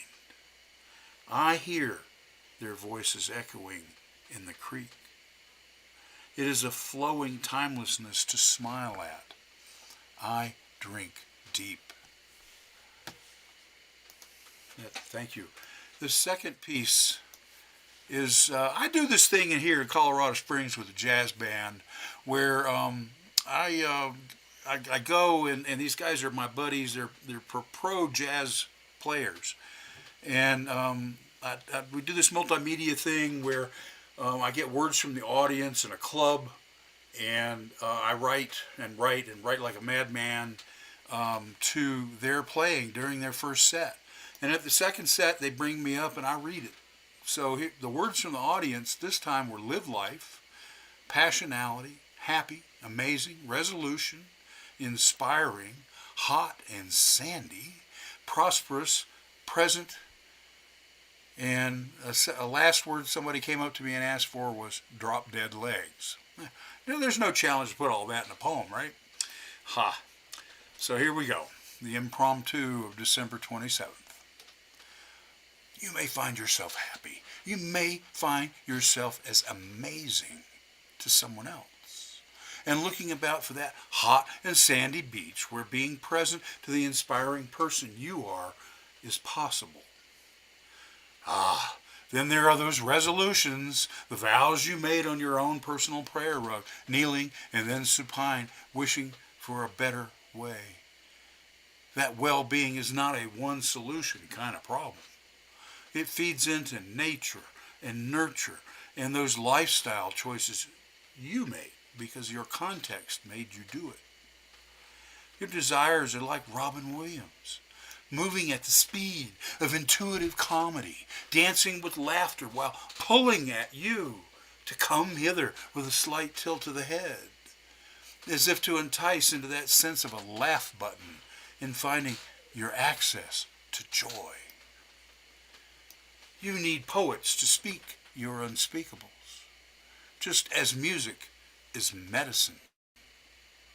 It is a moment of surrender with our moments of acknowledging attractions, the desire of being better, damning the elusiveness of discipline.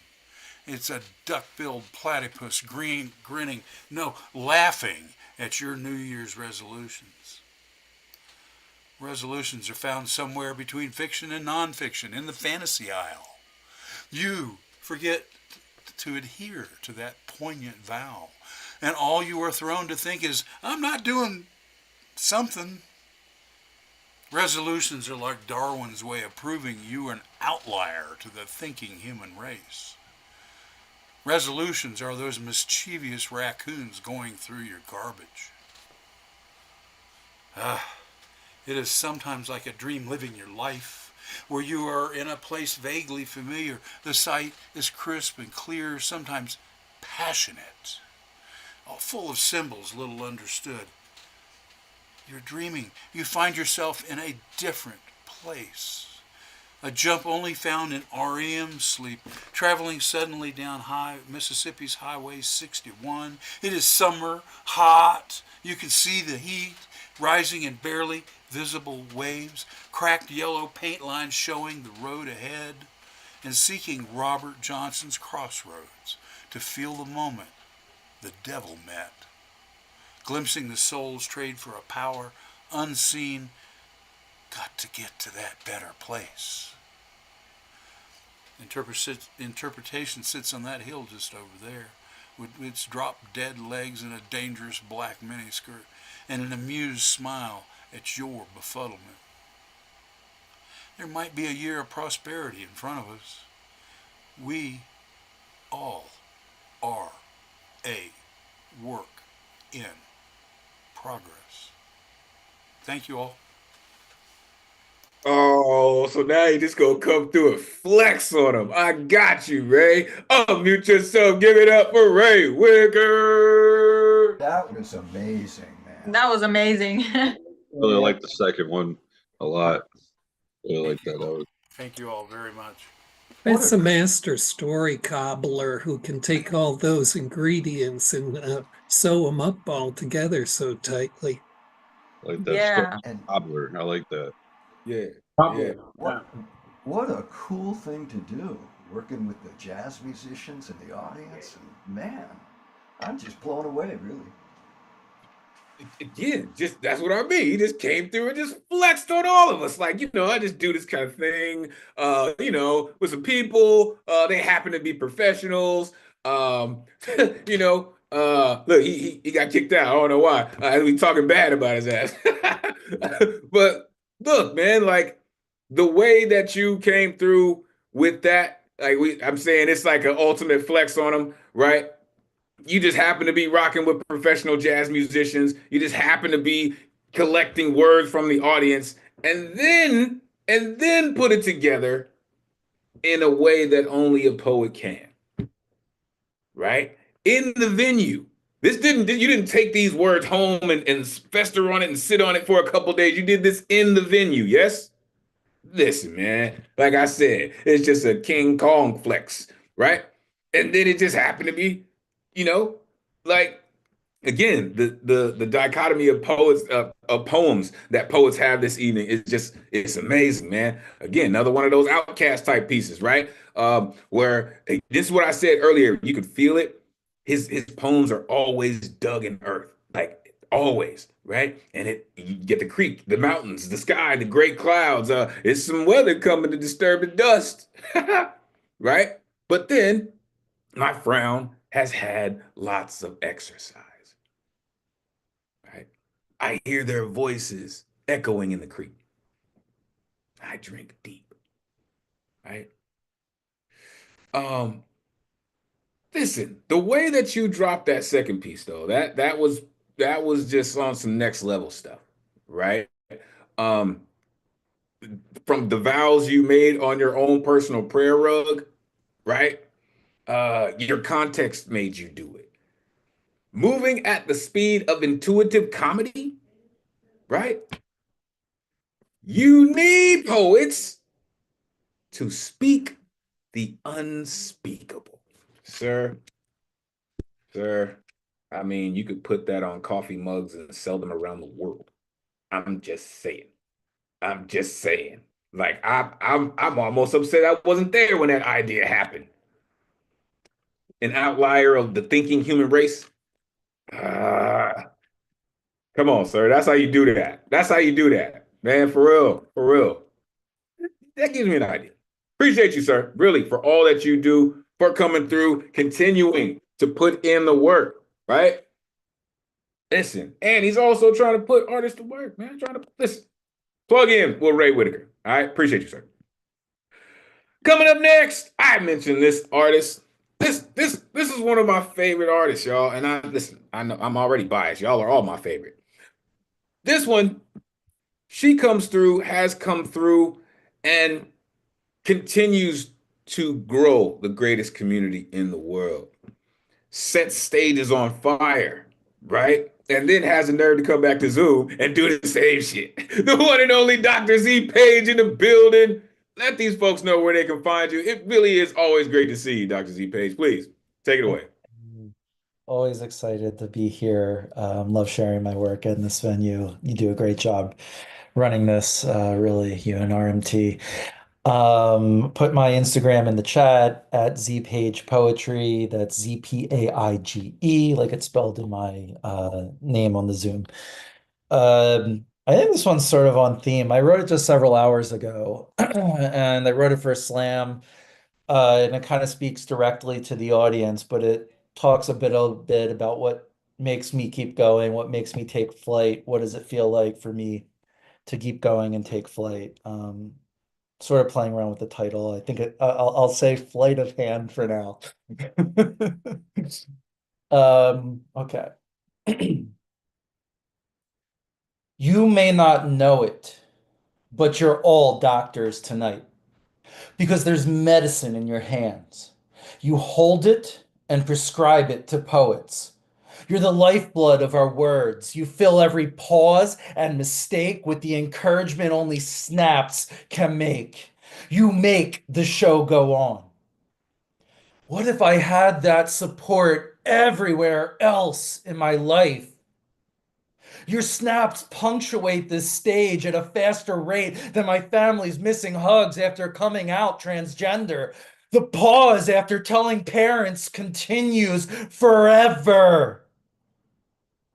If only there was something to fill the gaps, and you were there holding my hair as my punch-drunk anxiety left me with clenched fists, dry heaving into the toilet, waiting to purge my system of all my secrets.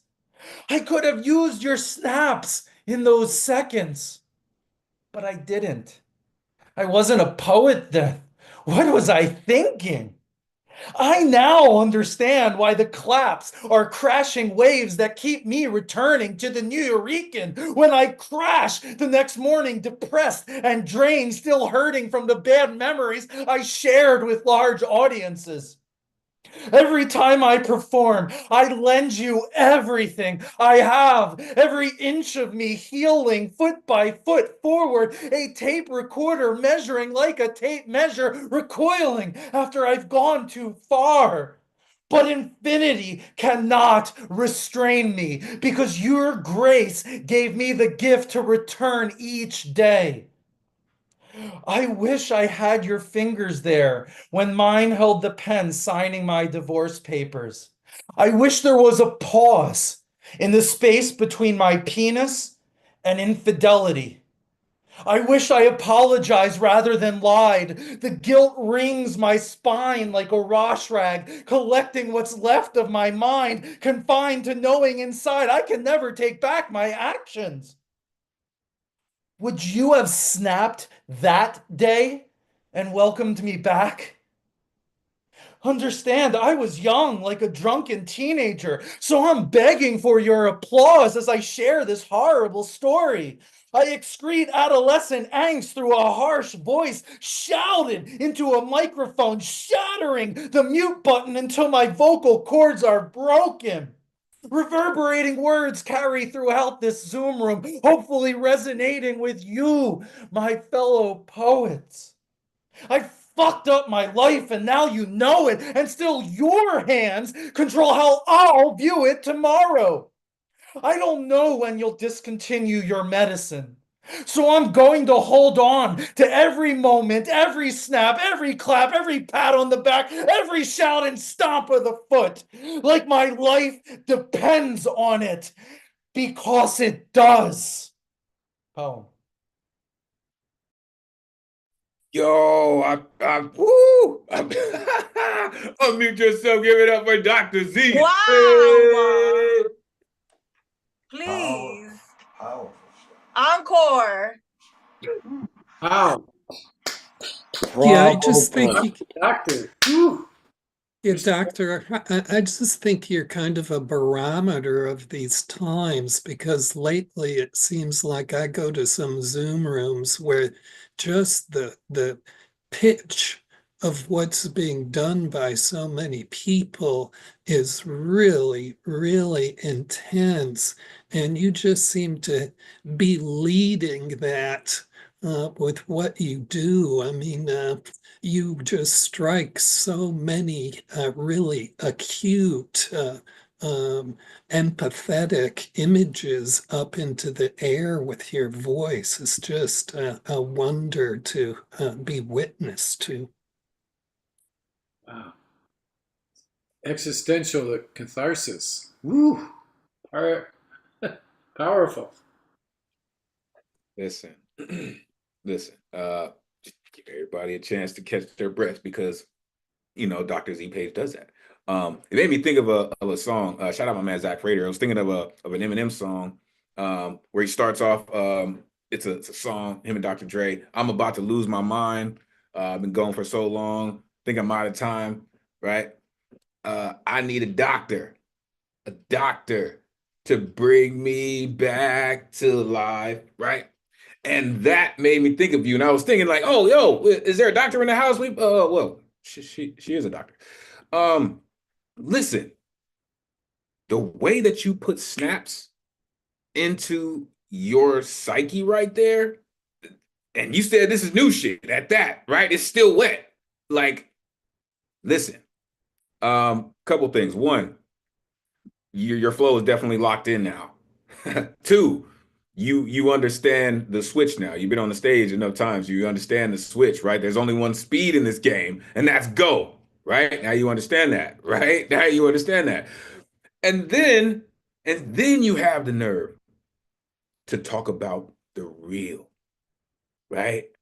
Like you put the work in, and then you put the work in. My guilt wrings my spine like a wash rag. Would you have snapped that day, right? When I needed it and the pen was when I was signing the divorce papers? Yeah.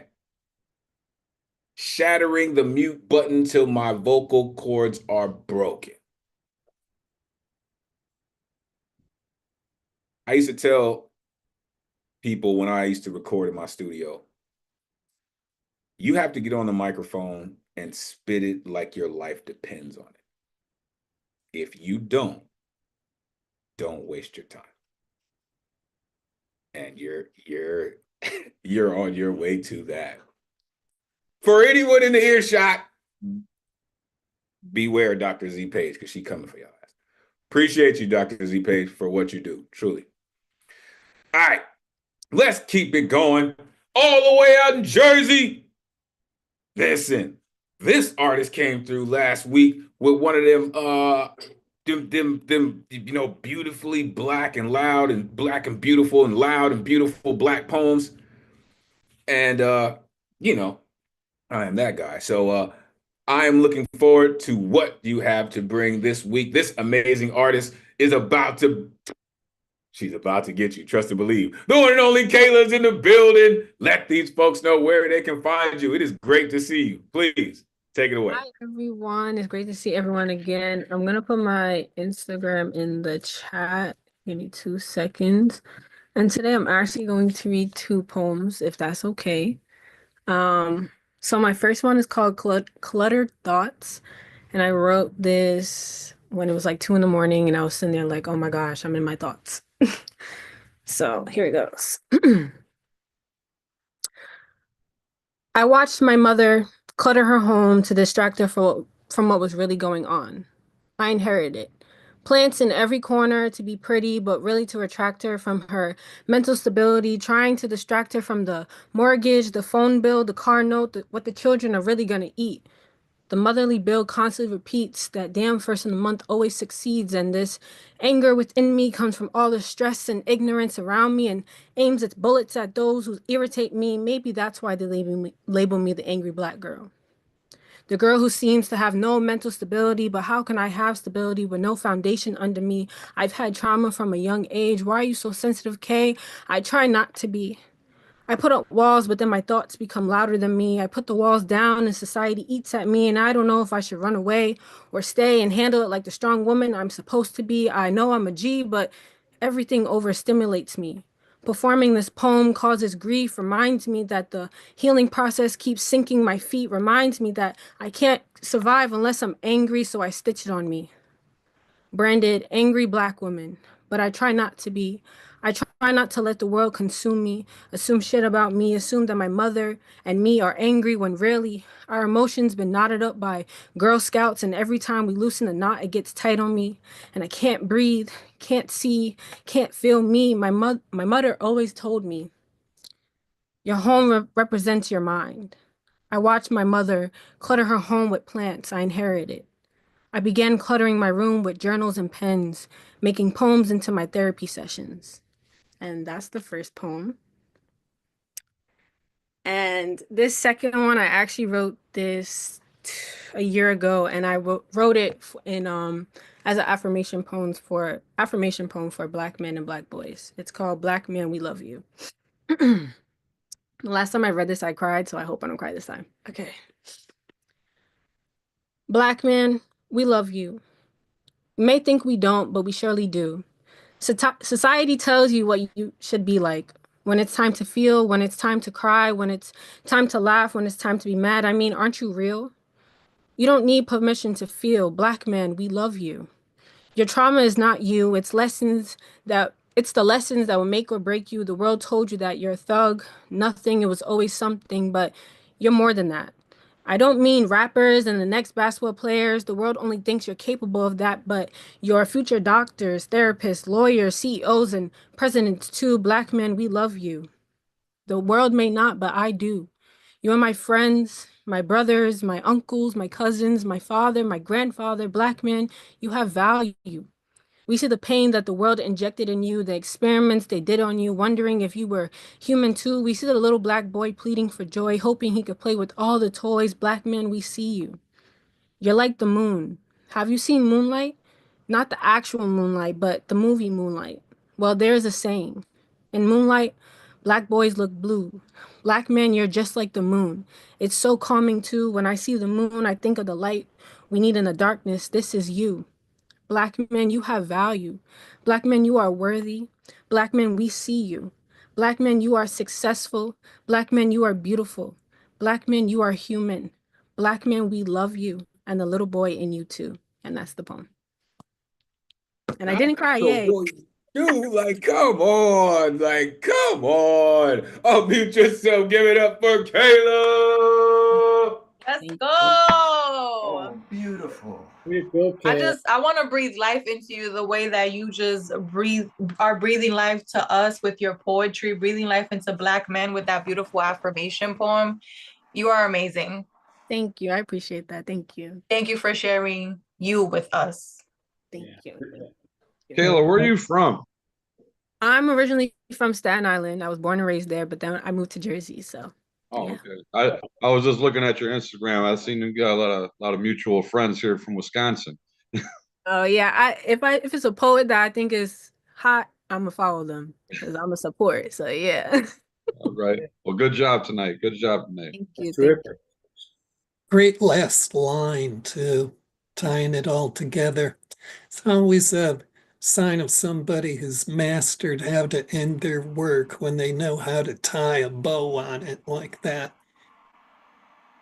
Thank you. How to tie a bow on it. I love that. Yeah. All gives the best reviews, man. Hey.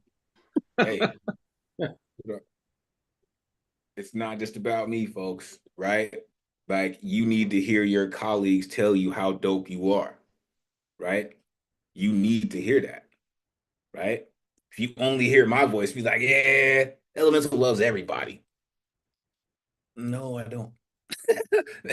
No, I don't. Now, I do love a good Black poem, though. Trust me, because I write them. I love them. But very rarely do I hear these types of poems. I see them all the time, right? I see posts and, you know what I mean? Just, oh, Black man, we love you type. But never have I heard it actually manifest like that. And that was pretty powerful. Like, honestly, I don't even know how to accept a lot of that, right? Because you've heard so much of the other. But beautiful, beautiful, just expression of what you really feel. And I'm telling you, more people need to write like that. More people need to hear poems like that. More people need to feel affirmations. So don't cheat yourself. Treat yourself. 2-1. And like she said, making poems into therapy sessions. That was pretty dope. Appreciate you. Whew. All right. So we're gonna go 2 more on the guaranteed, and then we'll jump into the good luck round. Coming up next, this incredible educator continues to come through like the moon, always on time, always ready to shine and control these crazy tides. Shout out Jules. This incredible artist is about to give you the calming. I don't know how she does it, but she does. The one and only Marianne Teft, aka Teflon Donna, is in the building. Let these folks know where they can find you. Always great to see you. Please take it away. Thank you so much, Elemental. Good evening to you, RMT, and poet friends everywhere. And thank you so much for saving a spot for me here as I was in and out a little bit tonight. And thank you. Julia says hello as well, of course. And I have 2 poems on theme tonight, the theme of Take Flight, albeit somewhat slowly. The first is called Ice Heart. There stands your frozen heart, cracked between atria and ventricles, mottled blue and gray, like lips when the body has known only frigid silence for too long, gasping for breath in the feeble warmth of downcast lashes and wan smiles. Yet deep in its hoary epicenter, you feel a tentative moistening at the edges as a tepid ray of sunshine penetrates the chasm between what has been felt and what has been undared to dream. That glimmer seizes your still striving core, where hope unfurls its clean white petals and rises undaunted toward love that cannot be forgotten and never has been. And the next piece is called Phoenix from the Forest Floor. Soon you will learn the truth of hearts and nature. You will wait in vain for love to return if you move through the forest of lost dreams, collecting fresh twigs and expecting passion to burst from cool chartreuse to cobalt flame with the slight provocation of kisses. You must move counterintuitively, gathering kindling with steely heartwood, stripped bare of damp bark and vague promises, lying limbs akimbo among disappointed leaves, strewn like unopened valentines on the forest floor. For green and pliant shoots do not possess the knowledge acquired only through years of patient desiccation to reignite the phoenix in a lasting blaze. Thank you, poets. Listen, I'm pretty sure you left the page in a blaze after that one. Unmute yourself. Give it up for Marianne. Marianne, Yay! that was That's awesome. beautiful. Thank Both you. of them. Equal measure. Beautiful. Thank you. Thank you, everybody. I appreciate it a lot. Lovely work. Wow. Yeah. Yeah, what Michael Sindler pointed out at the top of tonight is really paying off tonight. So really, I want to echo his thanks to all you women here tonight. Marianne, I just love like your play with words there, your embodiment with nature and just the craft you put in, but then the way you deliver in your voice is so soothing and so beautiful. And it's just kind of enrapturing, really nicely done. Listen, when you do what you do, because there is no one else that does it the way you do.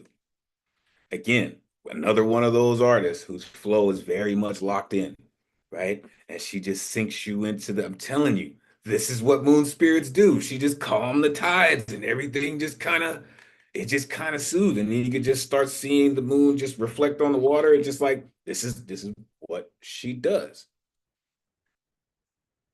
This ice heart, right? Toward love that can't be forgotten and never has been. When you just talk about the eternal aspect of ice and then bring it back with the phoenix, right? And then the cobalt flames, the slight provocation of kissing, strewn like unopened valentines. I did not know that could happen in the same poem.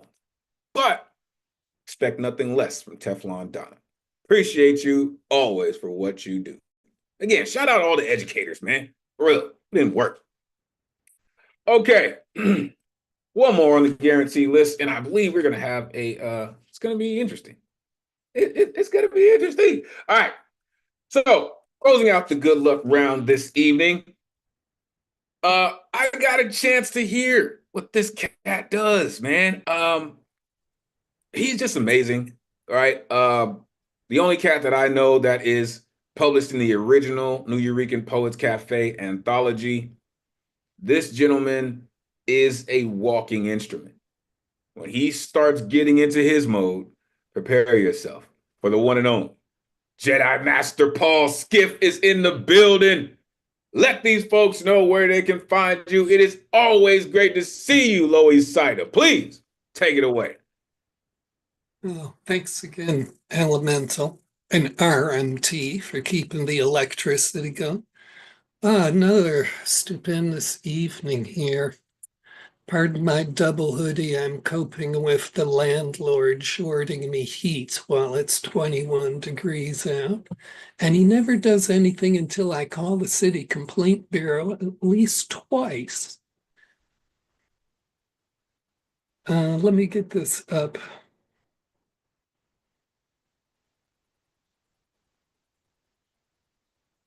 And let me get my mouse working. All right.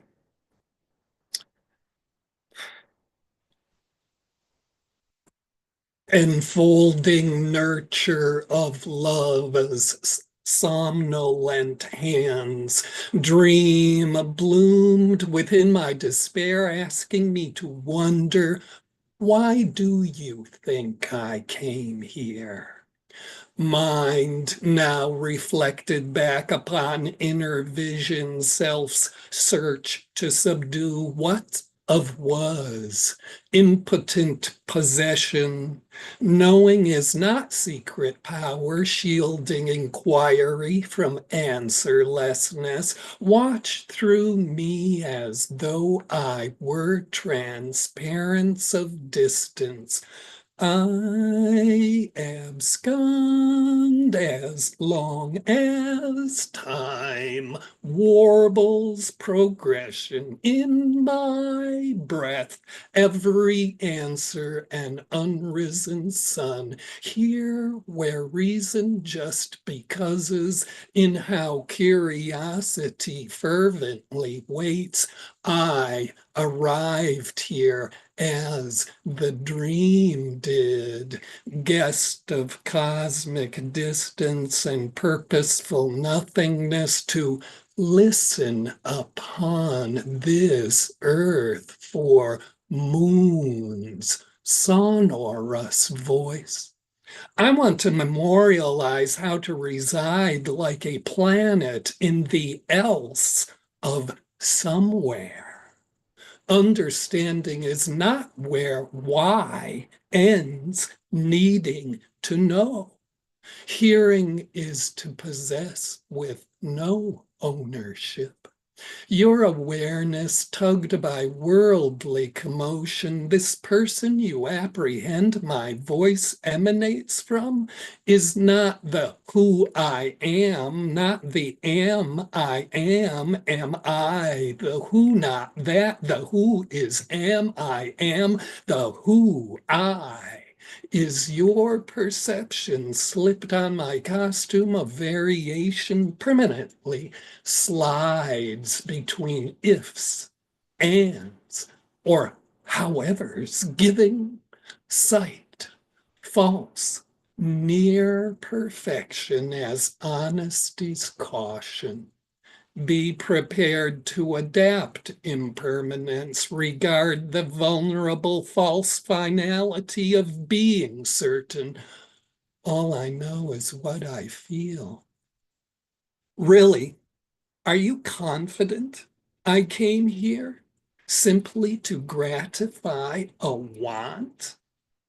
I emerged from eternality before me, from all I do not know, so I only possess the absolute term of learning, form of needlessness through which understanding grows, just to be close with that which embraces me.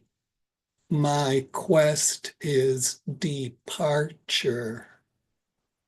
Because you will be, I want to live embracing the time that will be without me, Friend who teaches no limits exist, as dust on the floor and honesty perennial, a shadow chaser as a turn of a direction in every direction. How may I find my way to reside within vital core that is origin's need to begin? To be a question, an imperative, a gift placed in the empty bowl.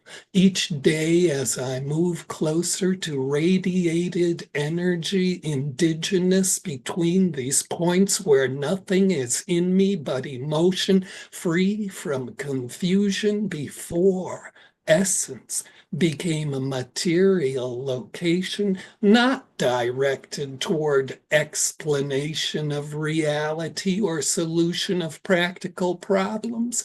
There will be enough vulgarity, haughty contempt, and other base forms of need to seek advantage. Individuality, the illusion, puppetizing self-deception as the who, needing to employ conceit where self-worth confuses sovereignty with superior status. But being human is not won through contest or ownership of the self. Who you are is not established as a form of dominance over others. Return from where you have been misled.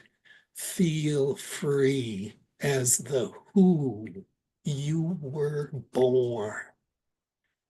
However much we are different from each other, hey, this moment somehow combined us into itself. Our mutual distance from similarity is understanding's invitation. So together we are counted within this single time. Unhumanly, we coincide here, sure, both humanly resonant in this happenstance, plain as the sky. When I cannot sense the ground beneath me, I have found the else of somewhere.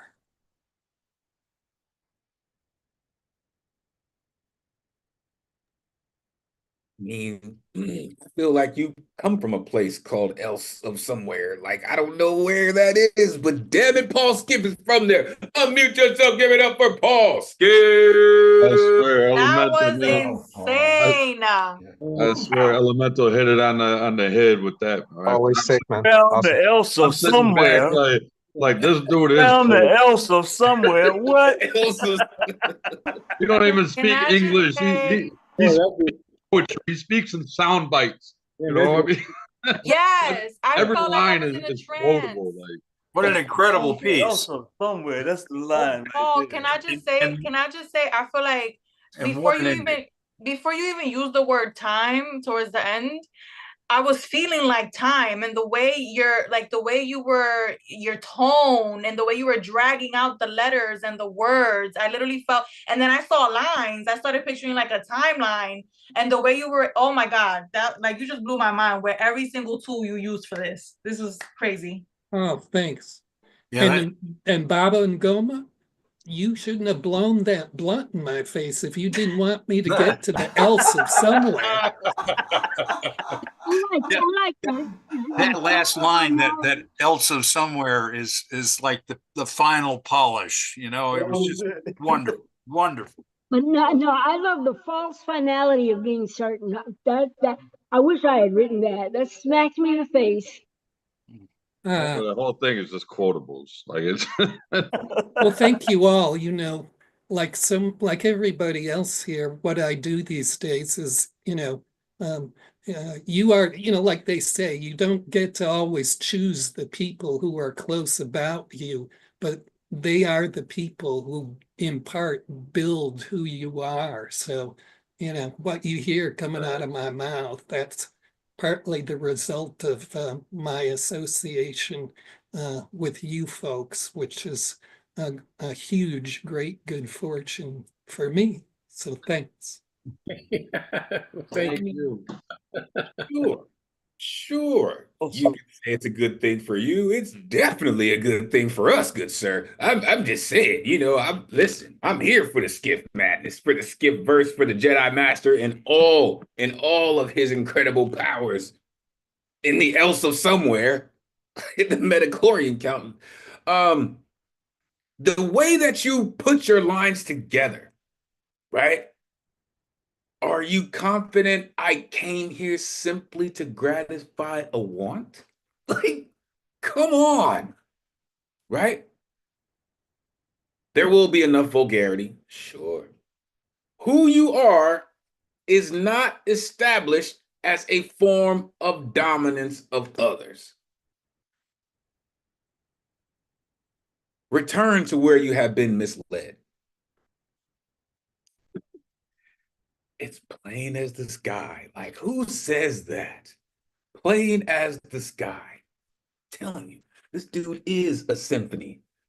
Get with Paul Skiff about this live from the Nuyorican Poets Cafe CD. It is absolutely amazing. You're going to get some amazing things happening. Listen, thank you, Jedi Master, for doing what you do. This cat's got more claim to all of this than any of us. Definitely. But I'm thankful that I can rock with the Jedi Master every week. Appreciate you, sir. All right, incredible guarantee. Let's get to this good luck round. Plus, we got a brand newbie that wants to get down this evening too, folks. All right, so keep that in mind. Coming up first, the Marshall Mathers of our community. This cat rips shit down. Prepare yourself for the one and only Zach Frater in the building. Let these folks know how they can catch you and do what you do, man. Come on, take it away. So sorry I didn't sign up in time. Well, I'm sorry. I've got a poem though. One poem. Fuck, I have to read it too now. Okay. Well, hell, Paul said just keep going. Like that bridge over troubled water, river keeps flowing. Time doesn't stop. River changes ways. Over time, rocks worn down. What would Paul from 20 years ago say now? Be proud or just ashamed at the way that little boy turned out? Only if, rewind time, that old farm truck in reverse, maybe mother's love could have corrected wrongs. River diverted. Man-made. Taken from mother arms, given to another. And maybe that woman, she didn't want to be a mother. Chemical imbalance. Probably felt as if something was wrong. Am I the problem? Projected on everyone else. Just because my dad never put any trophies on his shelf. Past trauma. Or make-believe pain. Making things more interesting. Old picture and frame. It was me, just a child, but me, just the same. Little boy grew up and still thinks to this day, what if or why? River diverted. Dam put up. Otter habitat was destroyed. Nowhere to play. Didn't receive love. Modern world forms waiting in line. How does it contribute to my life? Little otter. Man-made. River deflected. How can otters swim, play, and sing without a cool stream? Swimming hole, surrounded by trees. Mother holding tight, kisses and hugs. Mother love, taken before that boy could see sunlight. Frantic and scared, little otter ran away, seek love. No replacement for the void he felt, because no love compares to the love of Mama Otter. Unconditional, just truth. Why did Mama Otter give me away so soon? Not even a chance. Why some people actually can believe in themselves. Just love. No conditions. Her contract is signed. I just think I missed out. Like I was forgotten. Tossed and picked up, but it was wrong. Not right. Little otter. Raised by beaver. Unable to see, little otter just want to play, run and run, pedal his bike, maybe escape, or just feel hurting himself and feeling guilt. No one could relate. No one cared to ask. Because little otters shine brighter than a lighthouse when sky is void of any light. Put down, made to be something else. A beaver on dam, no getting out. Worked hard, patient and kind, except beavers and otters. Well, ain't the same kind. Whoever saw an otter build a dam, little Zach would eventually become his own man. Discard past, never go back to the dam or folks that tried to mold him. Make him something else. The otter with crown can't keep our little golden otter down.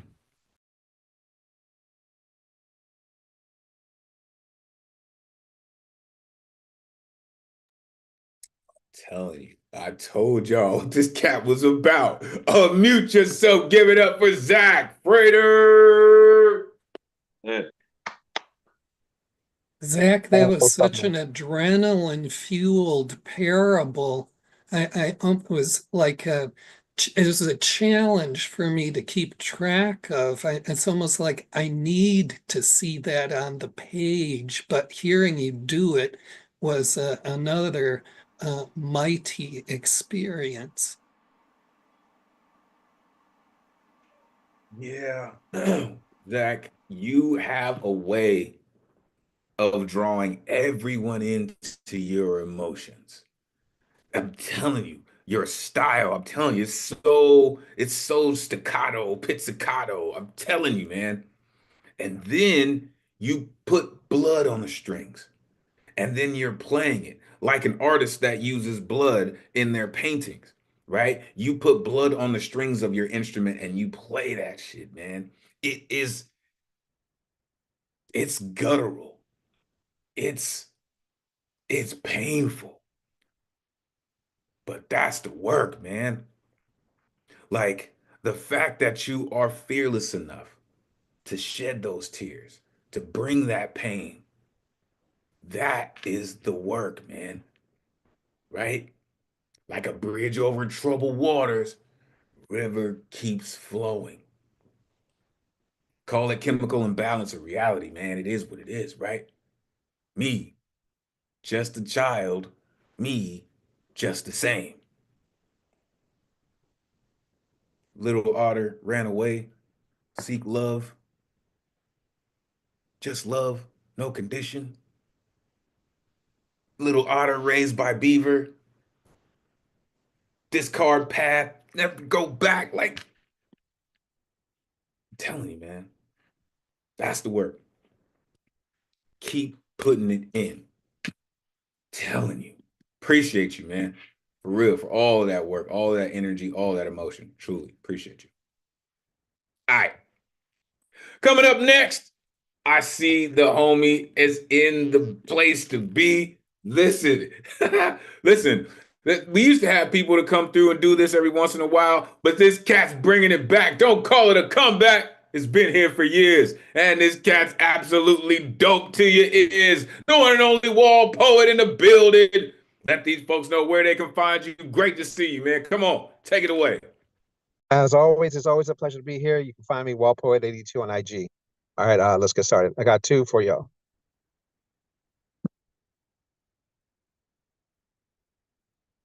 All right.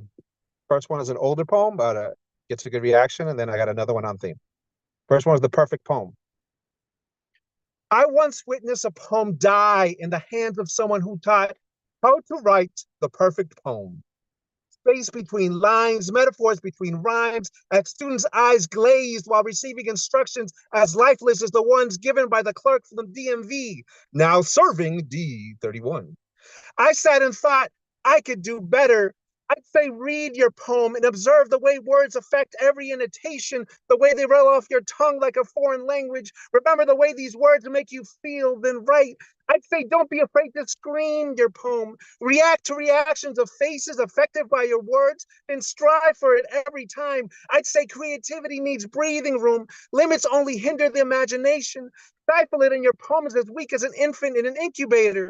Nurture the poet, teach them to walk, and they will tower over you like a weeping willow.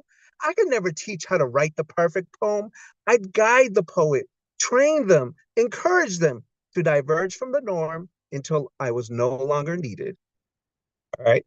And then we're to go on theme. I'm pretty excited about this one. This one's I Wish to Fly.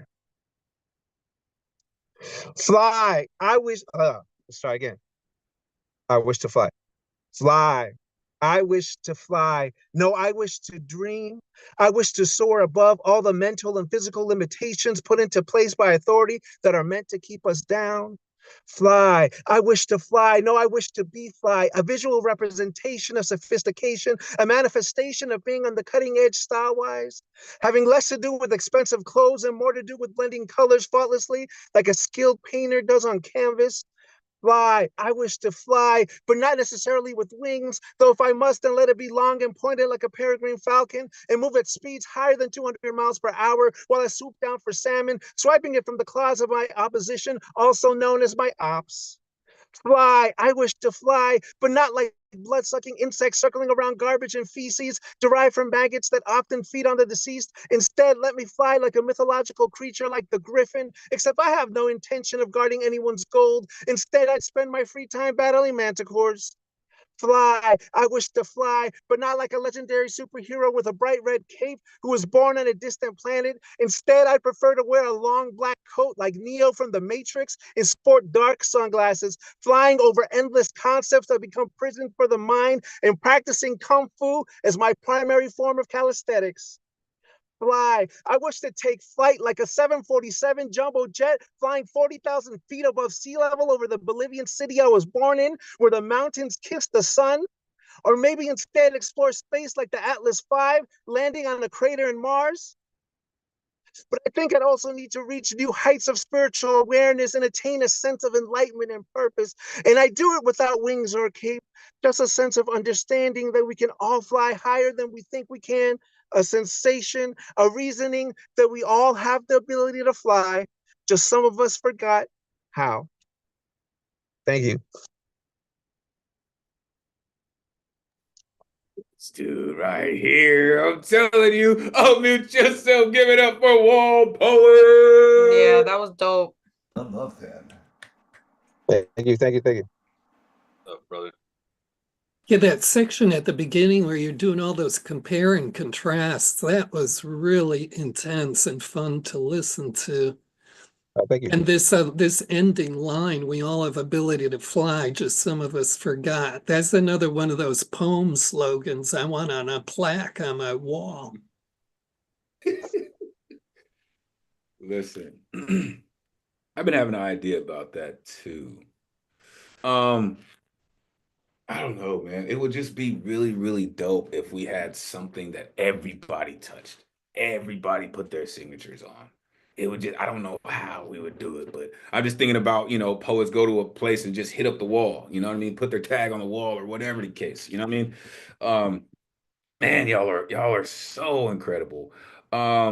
Listen, the perfect poem.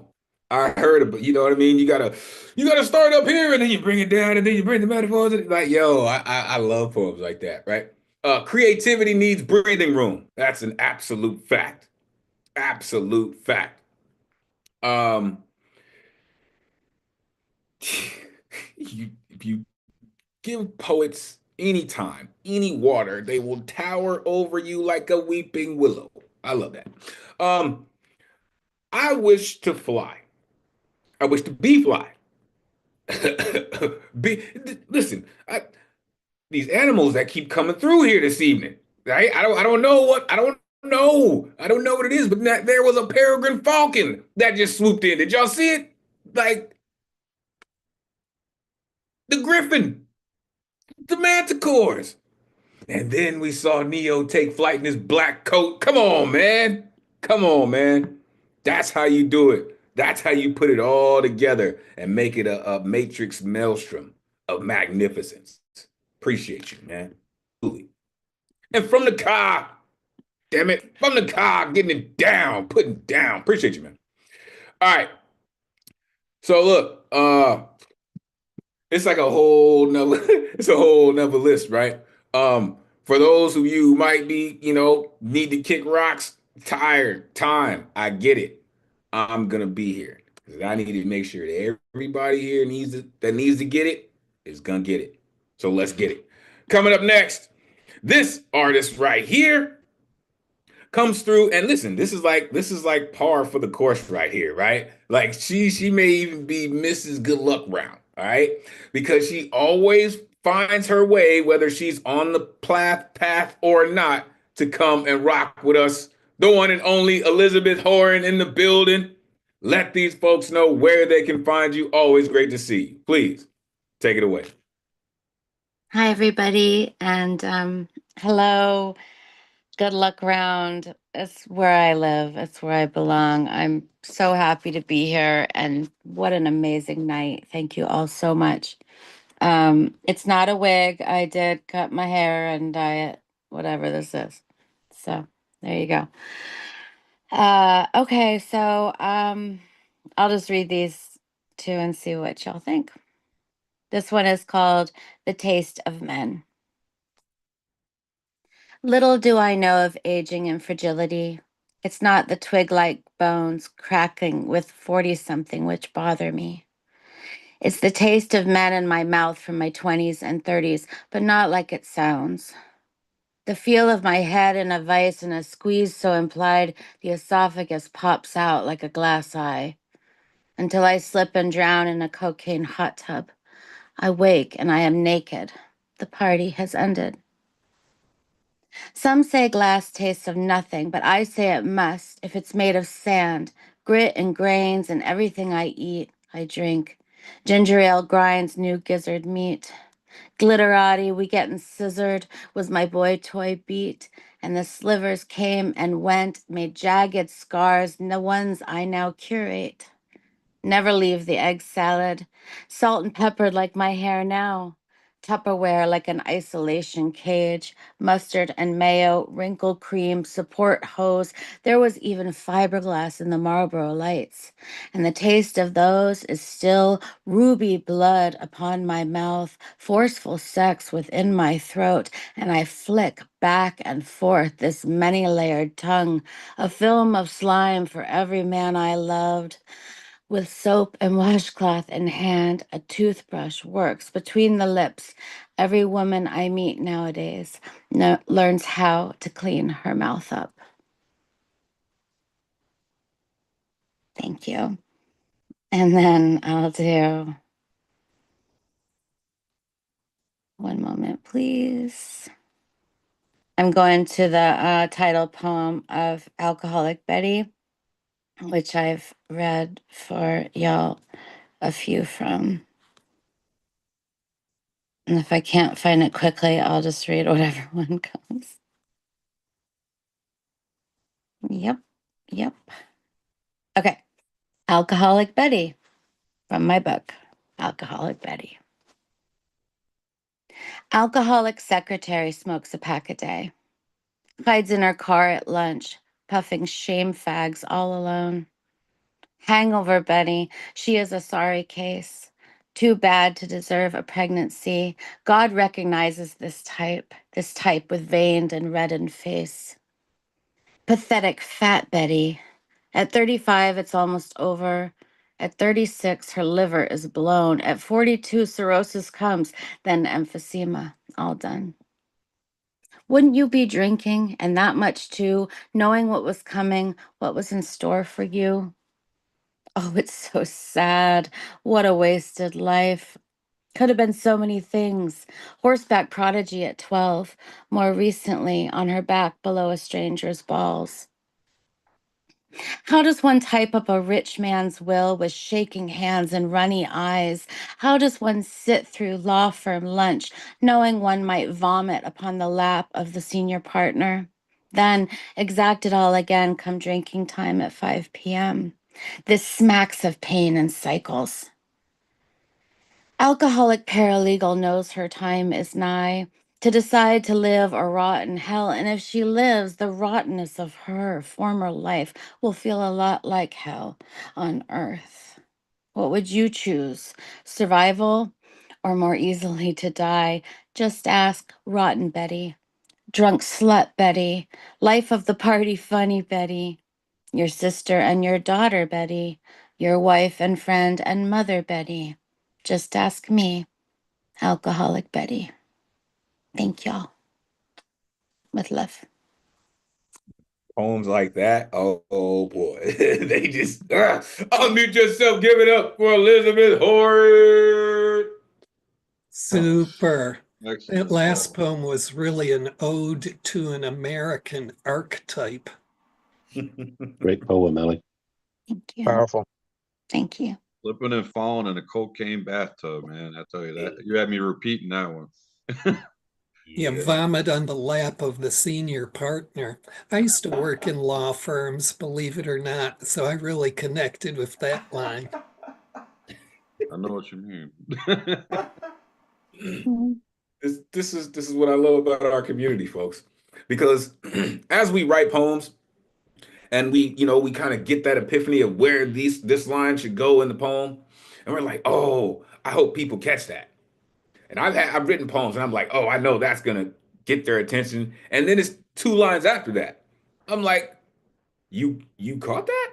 Like that was just, you know, um, but I love poems that turn like yours did in Alcoholic Betty. I absolutely love that. Right? It's something so very real about poems like that. Right? In your first poem, like that just the fiberglass and the Marlboro Lights, forceful sex inside my throat, like that. Damn it! Like, you know, what do they call them? Big Tobacco is gonna ban your ass. Like, just so you know, they're gonna ban your ass. Appreciate you for what you do, and how you do it and the way you do it, and for bringing it to us. We appreciate you, and we look forward to your work. Truly. All right, folks, let's keep it going. Coming up next, this incredible artist, even after he cut his locks, whether he's sitting or standing, this cat puts in the work. Every time I hear him, he just keeps getting better. The one and only Principe is in the building.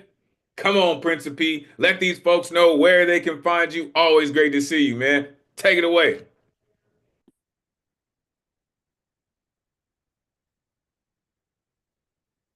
Oh, sure. 3 poems tonight. The first poem is called, not, it doesn't have a title yet. Have you met someone so smart that you stumble into heaven gates? Do the words shimmer? Does your heart sing softly every night? Maybe the heart chimes like wine. Maybe the heart chimes like windpipes. The wisdom wiggles into your life. People like this are golden trinkets or life gems. They are the one who you elicit advice from, even for illicit advice. Wherever it is worth it, it deserves the highest esteem. The next poem is entitled too. My sensibilities fill my DNA. It came from a distant deity, not far away. It drop like light rain ever so often. I can't find a coffin. Maybe the coffin is in the outer bounds of the universe. Some of my sensibilities include rejection from others, how long can I stay in this in this omi? Oh, how long can I stay in this omnipotent state?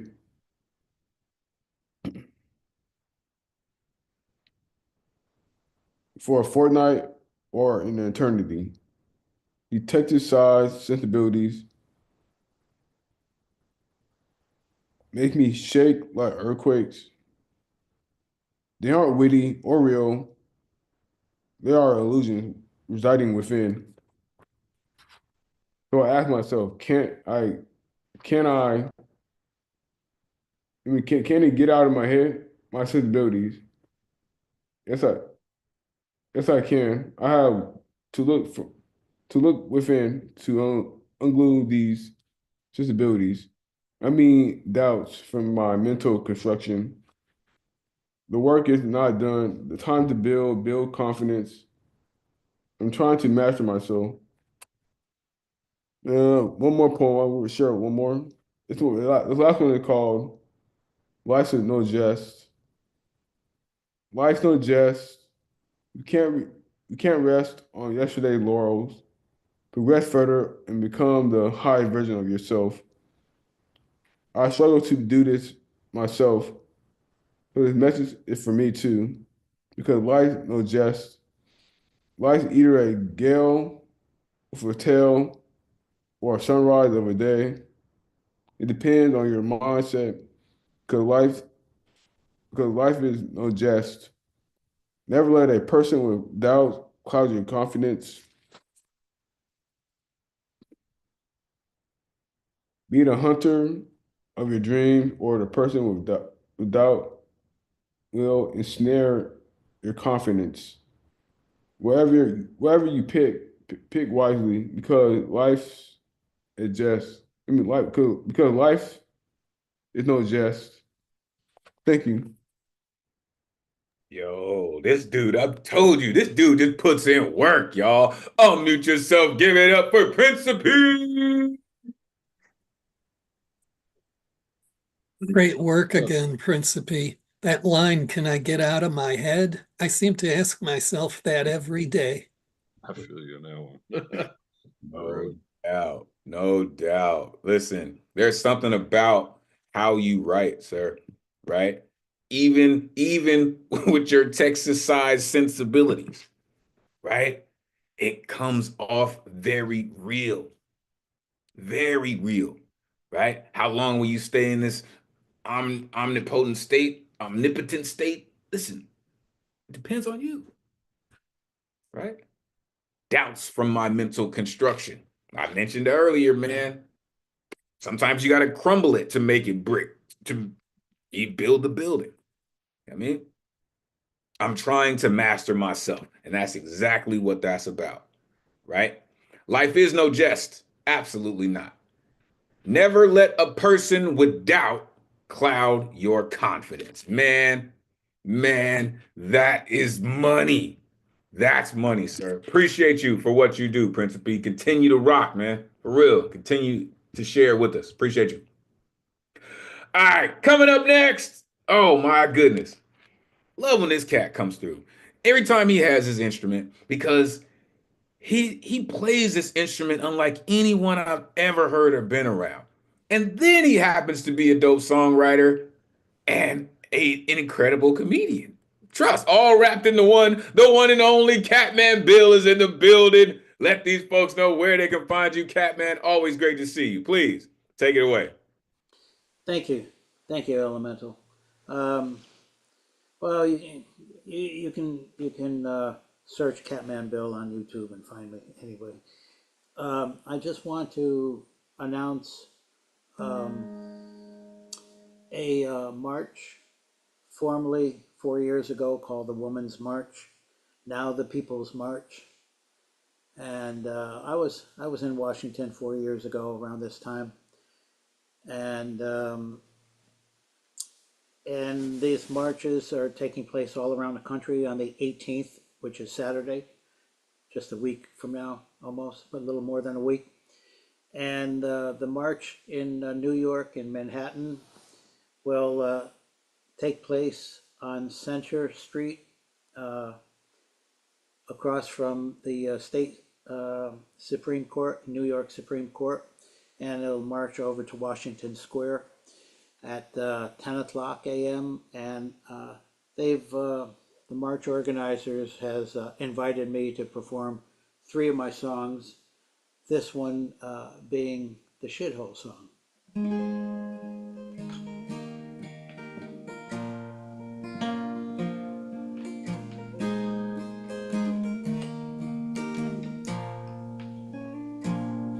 It's vulgar, it's plain, it's one way to speak. It's a humble place to sit down in peace. An unleveled head is all that you need. He sits on his shithole in double deceit.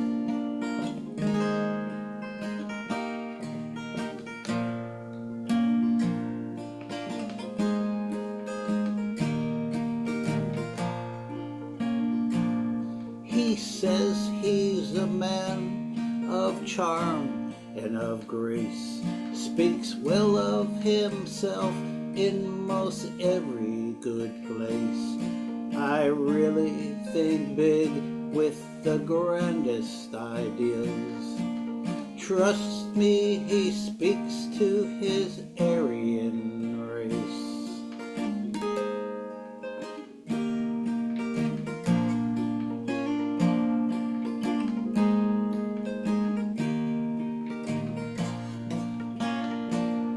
I'll build you a wall, the tallest of walls. I'll find you a job that's simply not all. I'll keep out the hordes and dirty lost souls and return them all to their African holes.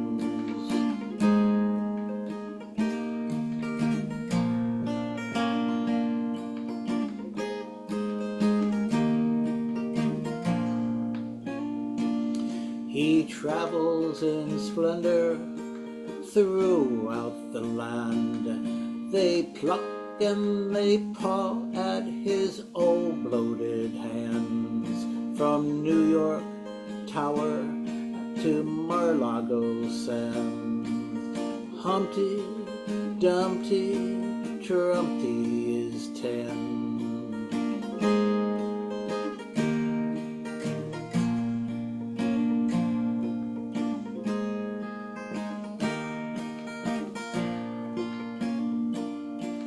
Higgly, piggly, pompous and planned. He's the life in the room, but less than a man. All of his words and all of his goals are destined to flush in his stinking shithole.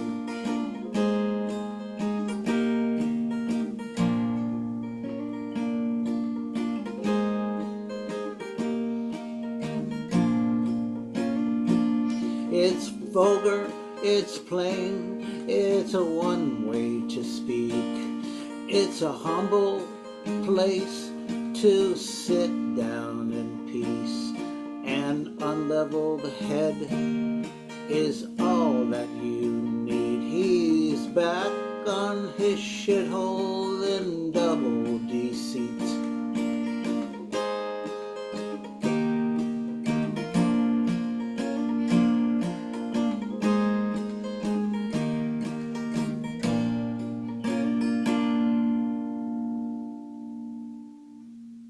Thank you. Told y'all what this man does with his instrument. Unmute yourself. Give it up for Catman Bill. Encore.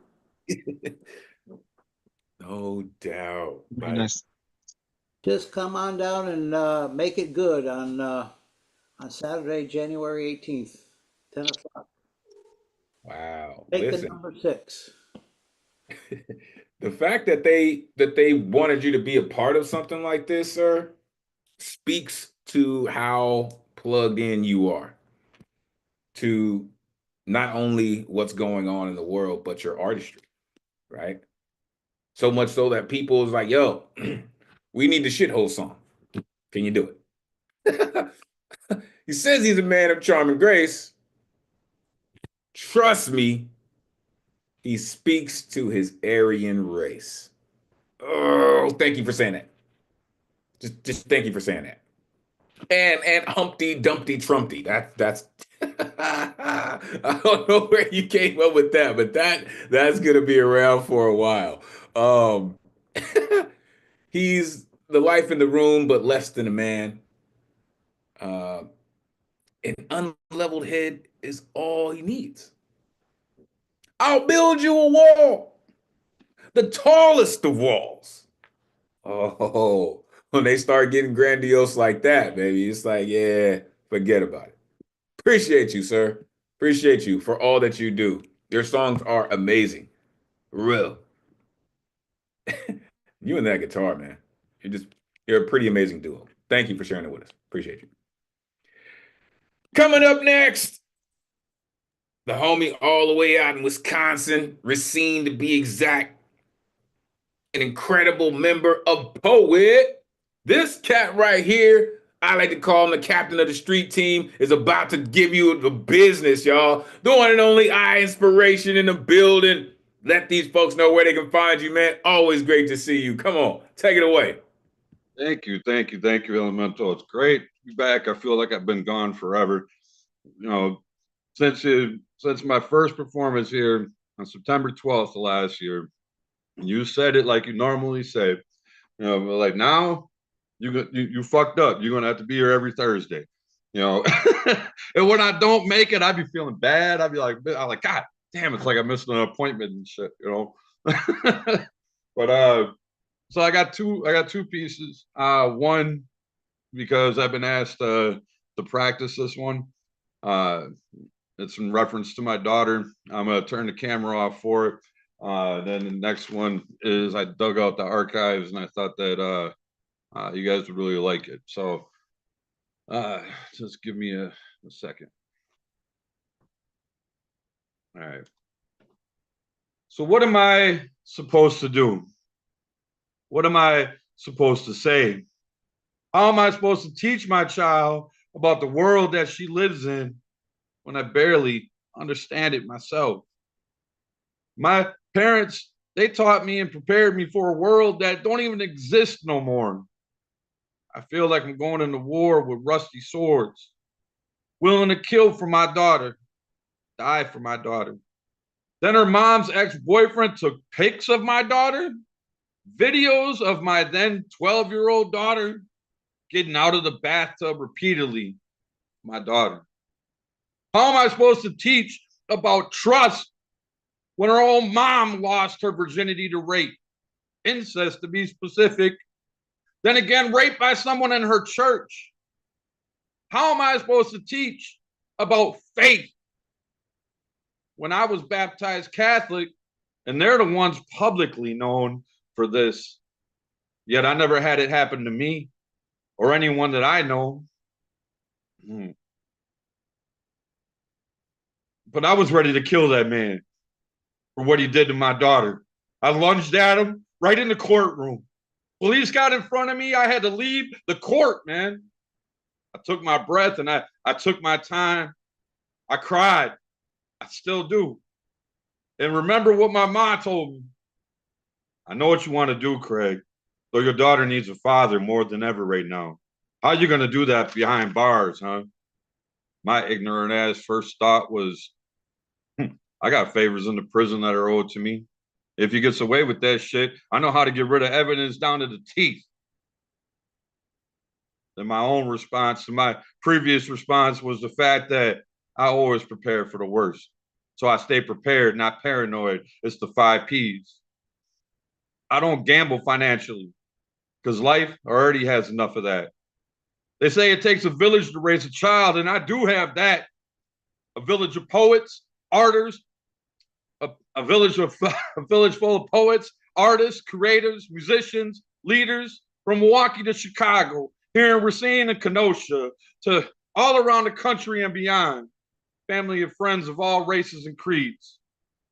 Yet what am I supposed to do when the final word comes down to me, Daddy? And my gut can only teach her to fight her dreams and her demons with the likes of a rusty sword. All right, I'm going to take myself off of censorship here. And I don't know, I guess I got the title written for this is So You're Condemned by Violence or Arrested by Pain, Stoned by Reality, or Just a Man Insane. Cold-blooded hearts make for flu-like symptoms on society, vomiting up ignorance, sore throats from coughing up bullshit, naturally grown evilness dripping from the nose, man-made devil-influenced synthetic fluid running through the vein, physical withdrawals fucking with the brain, giving birth to a soul shakedown. Ain't no party over here. Just religious and spiritual exorcism from the bottom to the top, shaking violently like a seizure, eyes rolling counterclockwise like a demon, but the demon's still fiending, fighting like a fiend, and so-called friends and family ain't believing what they're seeing. And at our worst, some of those will get to leaving. Life ain't always about dreams and fantasies. Real life realities bring real life fatalities, walking dead casualties. So lay down and relax and admire the sky and breathe. 1, 2, 3.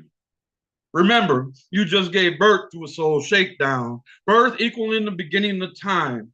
So our time's still ticking. So how in the world do you think that you're going to resurrect your faith while playing in the devil's playground? And the devil's temptations, man, they speak loud. So the prayers go up like lightning. And the blessings, they come down like rain.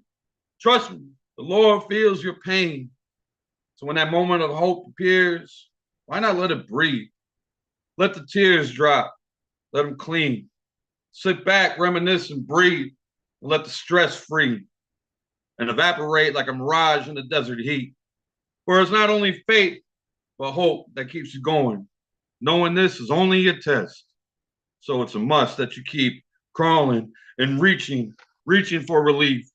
And when you finally break down, and you finally give up and allow yourself to be weak, only then will you rise from the ground up like lightning and be strong enough to cry, strong enough to breathe. And on that note, that means I'm strong enough to be me. I inspiration. Poet! Oh, unmute yourself. Give it up for our inspiration. All right. Very, very tough pieces, Craig.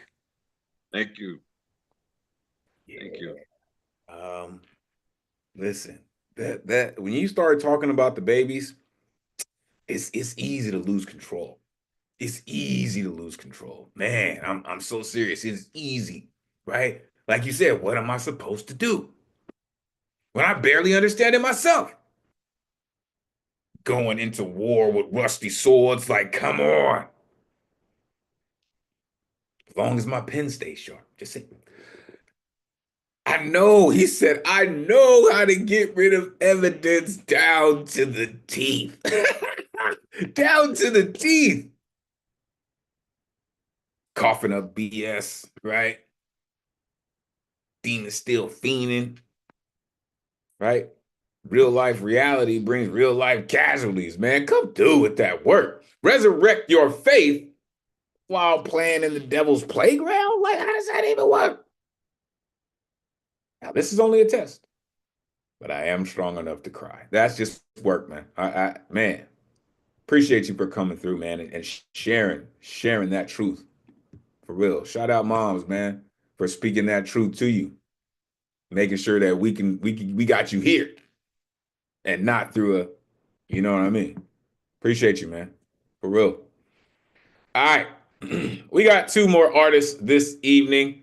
Coming up next, this is a brand new artist.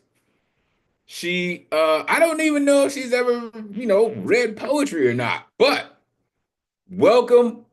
She hung out with us last week, and I believe this is gonna be her first time ripping poetry with us. So make sure you welcome the one and only Nicole Johnson in the building.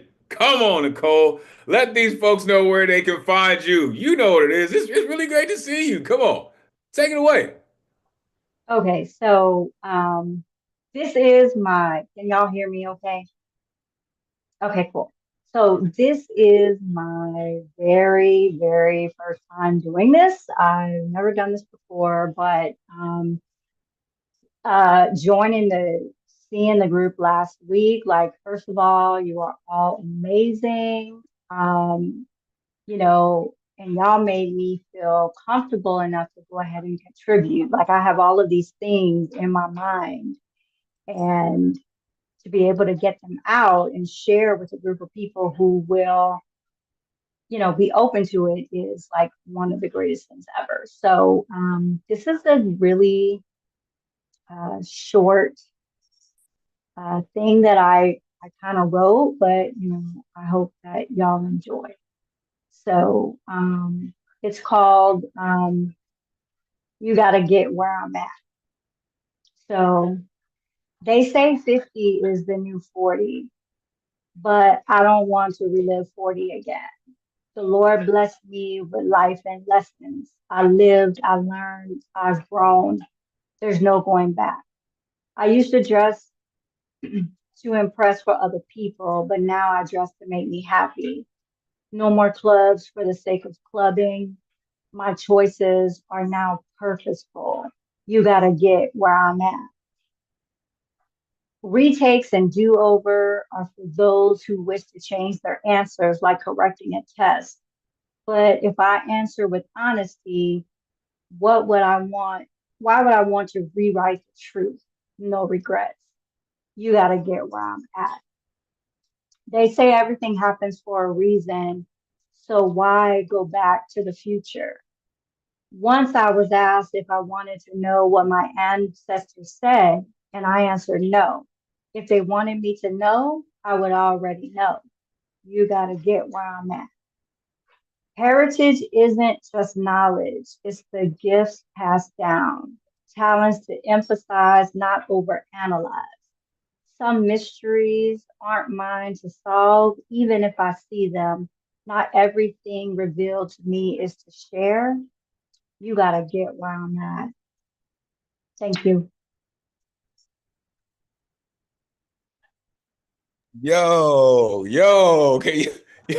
That was just amazing. Unmute yourself. Give it up for Nicole Johnson. Great work. With that Well, line, heritage just isn't knowledge, it is the gift passed down. Listen. Listen, and listen.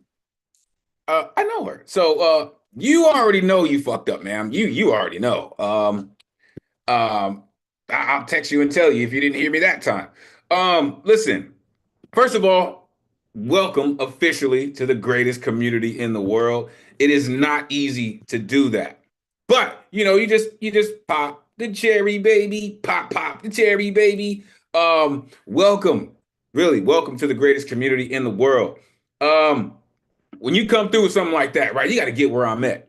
There's something very real about that, right? There's no going back, right? Once upon a time, sure. But now I dress to make me happy, right? Choices are now purposeful, right? Why would I want to rewrite the truth?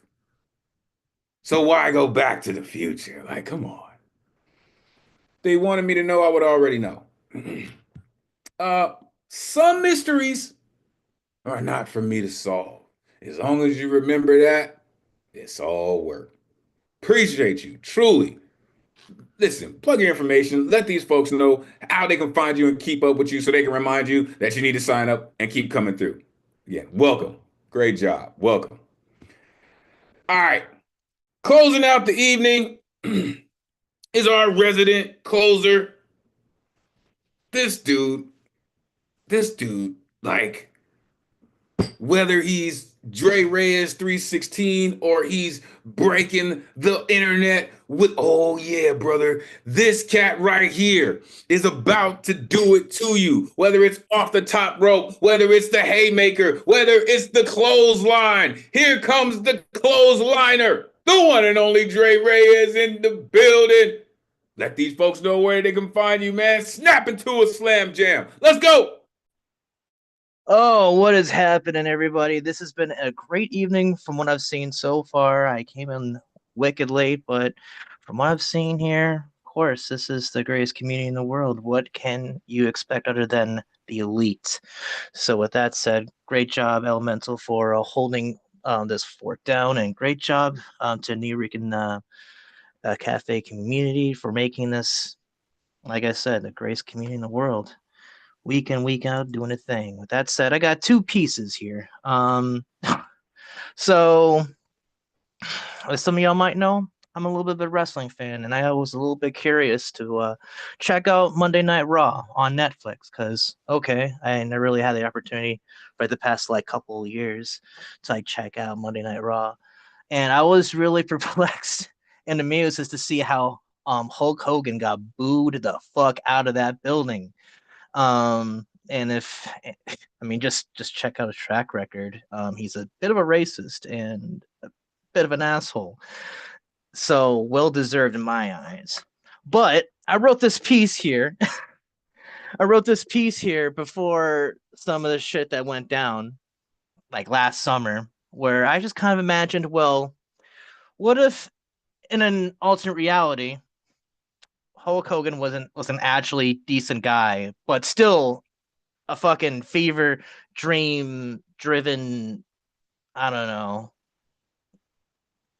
ball of energy. With that said, here's a little thing I like to call pasta mania. And yes, it's a dig at that failed chain restaurant he had in the mid-90s.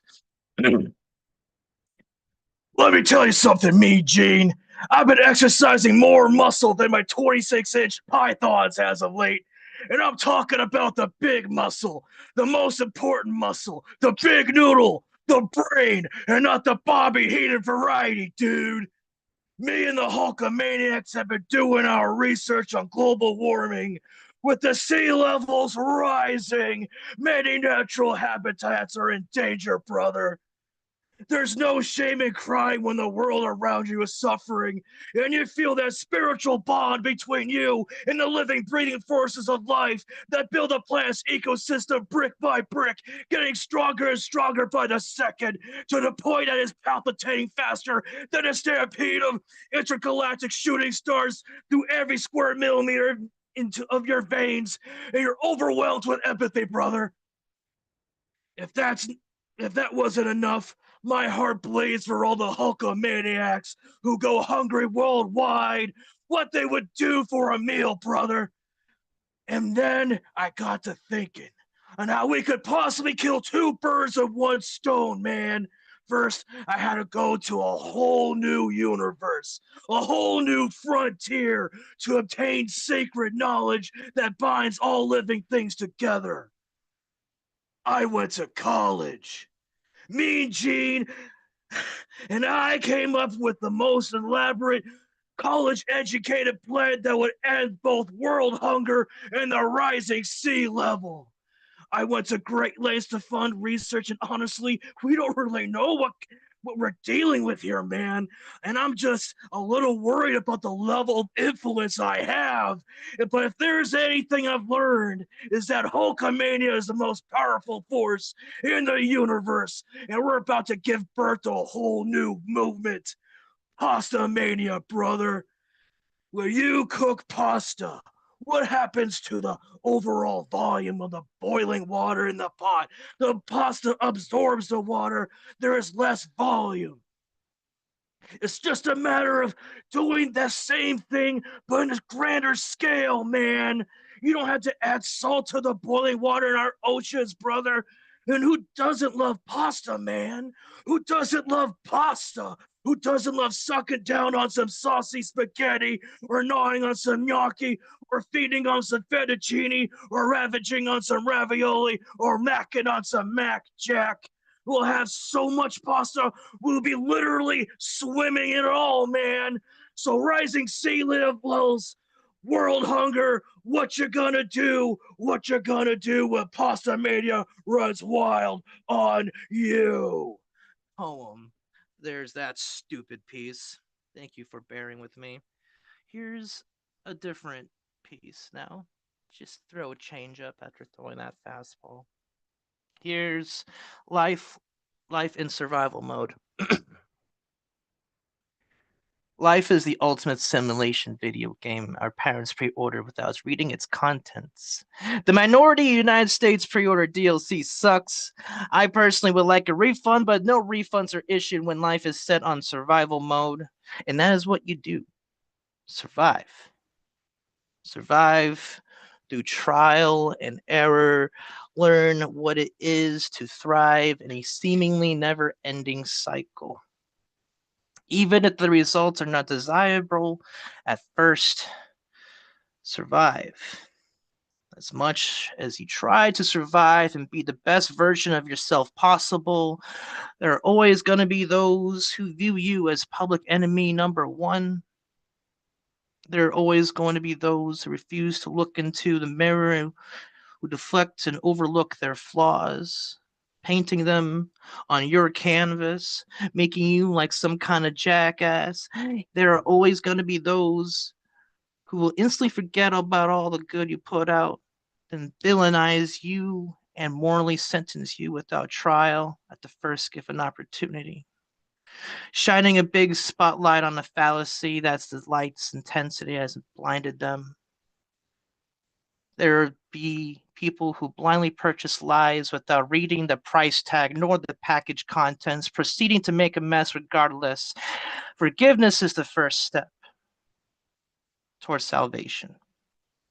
Forgive them, for they do not know any better. Their instinct is to jump to conclusions, shoot first, then don't ask questions, passing judgment like kidney stones, pissing out processed pain like processed food.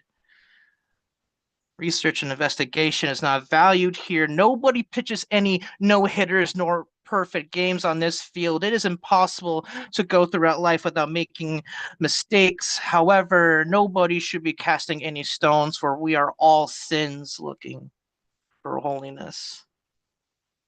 May the silence of their hypocrisy scream and echo in eternity. May the welts from their pelting reduce in swelling over time. May the scars from the wounds depict a story of survival.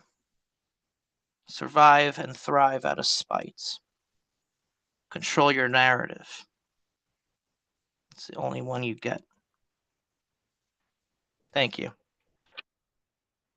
Yeah, that's just how it works. Unmute yourself. Give it up for Dre Reyes. Not the salt in the water. Not the, I don't know if everyone understands that one with the, people thought that you could put salt in the water and make it boil faster. I was like, not the salt in the water, man. I love your theatrics though. I love how you get down with the the character, awesome. Love hearing from you, man. Thanks for the laugh. And I'm putting some information in the chat board for my set next week where we have some comedy and poetry that you can call in and check out. And I hope you do, man. You'll have some great laughs to enjoy. For sure. For sure. Great voice work on that. First piece, as always, you need to get into doing voiceovers for like cartoons or something. There you go. No doubt. Listen, you got characters. That's all. You got characters, right? And if you know how to mimic them, it just takes another little tweak to make it your own, right? Because you're spot on, man. I'm telling you, when it comes to the mega powers, brother, you're on. Like you're on with that, man, for real. Me, Gene, and Jerry Lawler, the Big Noodle, all the Hulkamaniacs, like Like, what you gonna do? Like, man.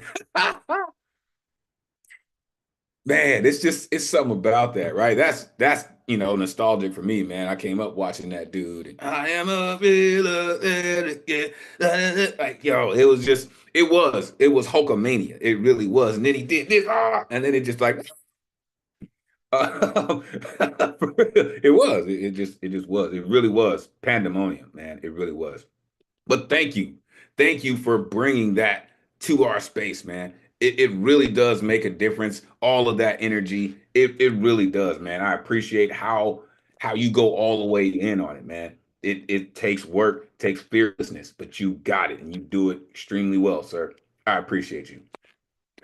All right, folks, that is the end of the night. We are going to wrap it up. Listen, to all the folks who came through this evening, y'all are so amazing. Make sure all of you plug in with each other as well as the Nuyorican Poets Cafe. Get yourself some merch. Contribute in any way that you can to this great community. All right. We will not have the cipher this evening. We'll try to pick it back up next week. But listen, I really can't thank you all enough for coming through. I did want to shout out the few folks right here at the end. Some of our friends that are in California that may be, displaced by this. Shout out Mr. Tez. Shout out Propaganda Poet. Escape Artist was in here earlier. Shout out Zumkonto. Shout out Asari Carcanus. Shout out Justine, Amanda De Jesus for coming through. All of you incredible poets, thank you so much. From our opener, Michael Sindler, to our closer, Dre Reyes. All of you are phenomenal fucking poets. And I look forward to every time we get a chance to hang out. We're going to end the night like this until we meet again. May this energy we conjured this evening supercharge the rest of your week. Take this power, inspire others, energize creativity as we all hope to do through the spirit of Miguel Agarin. Your voice is appreciated, necessary, and always valuable in this space. Thank you for sharing it with us. Never forget, cowards get buried here, and we reclaim our strength through our fearlessness. On behalf of the greatest community in the world, it has truly been a pleasure spending Thursday night with y'all.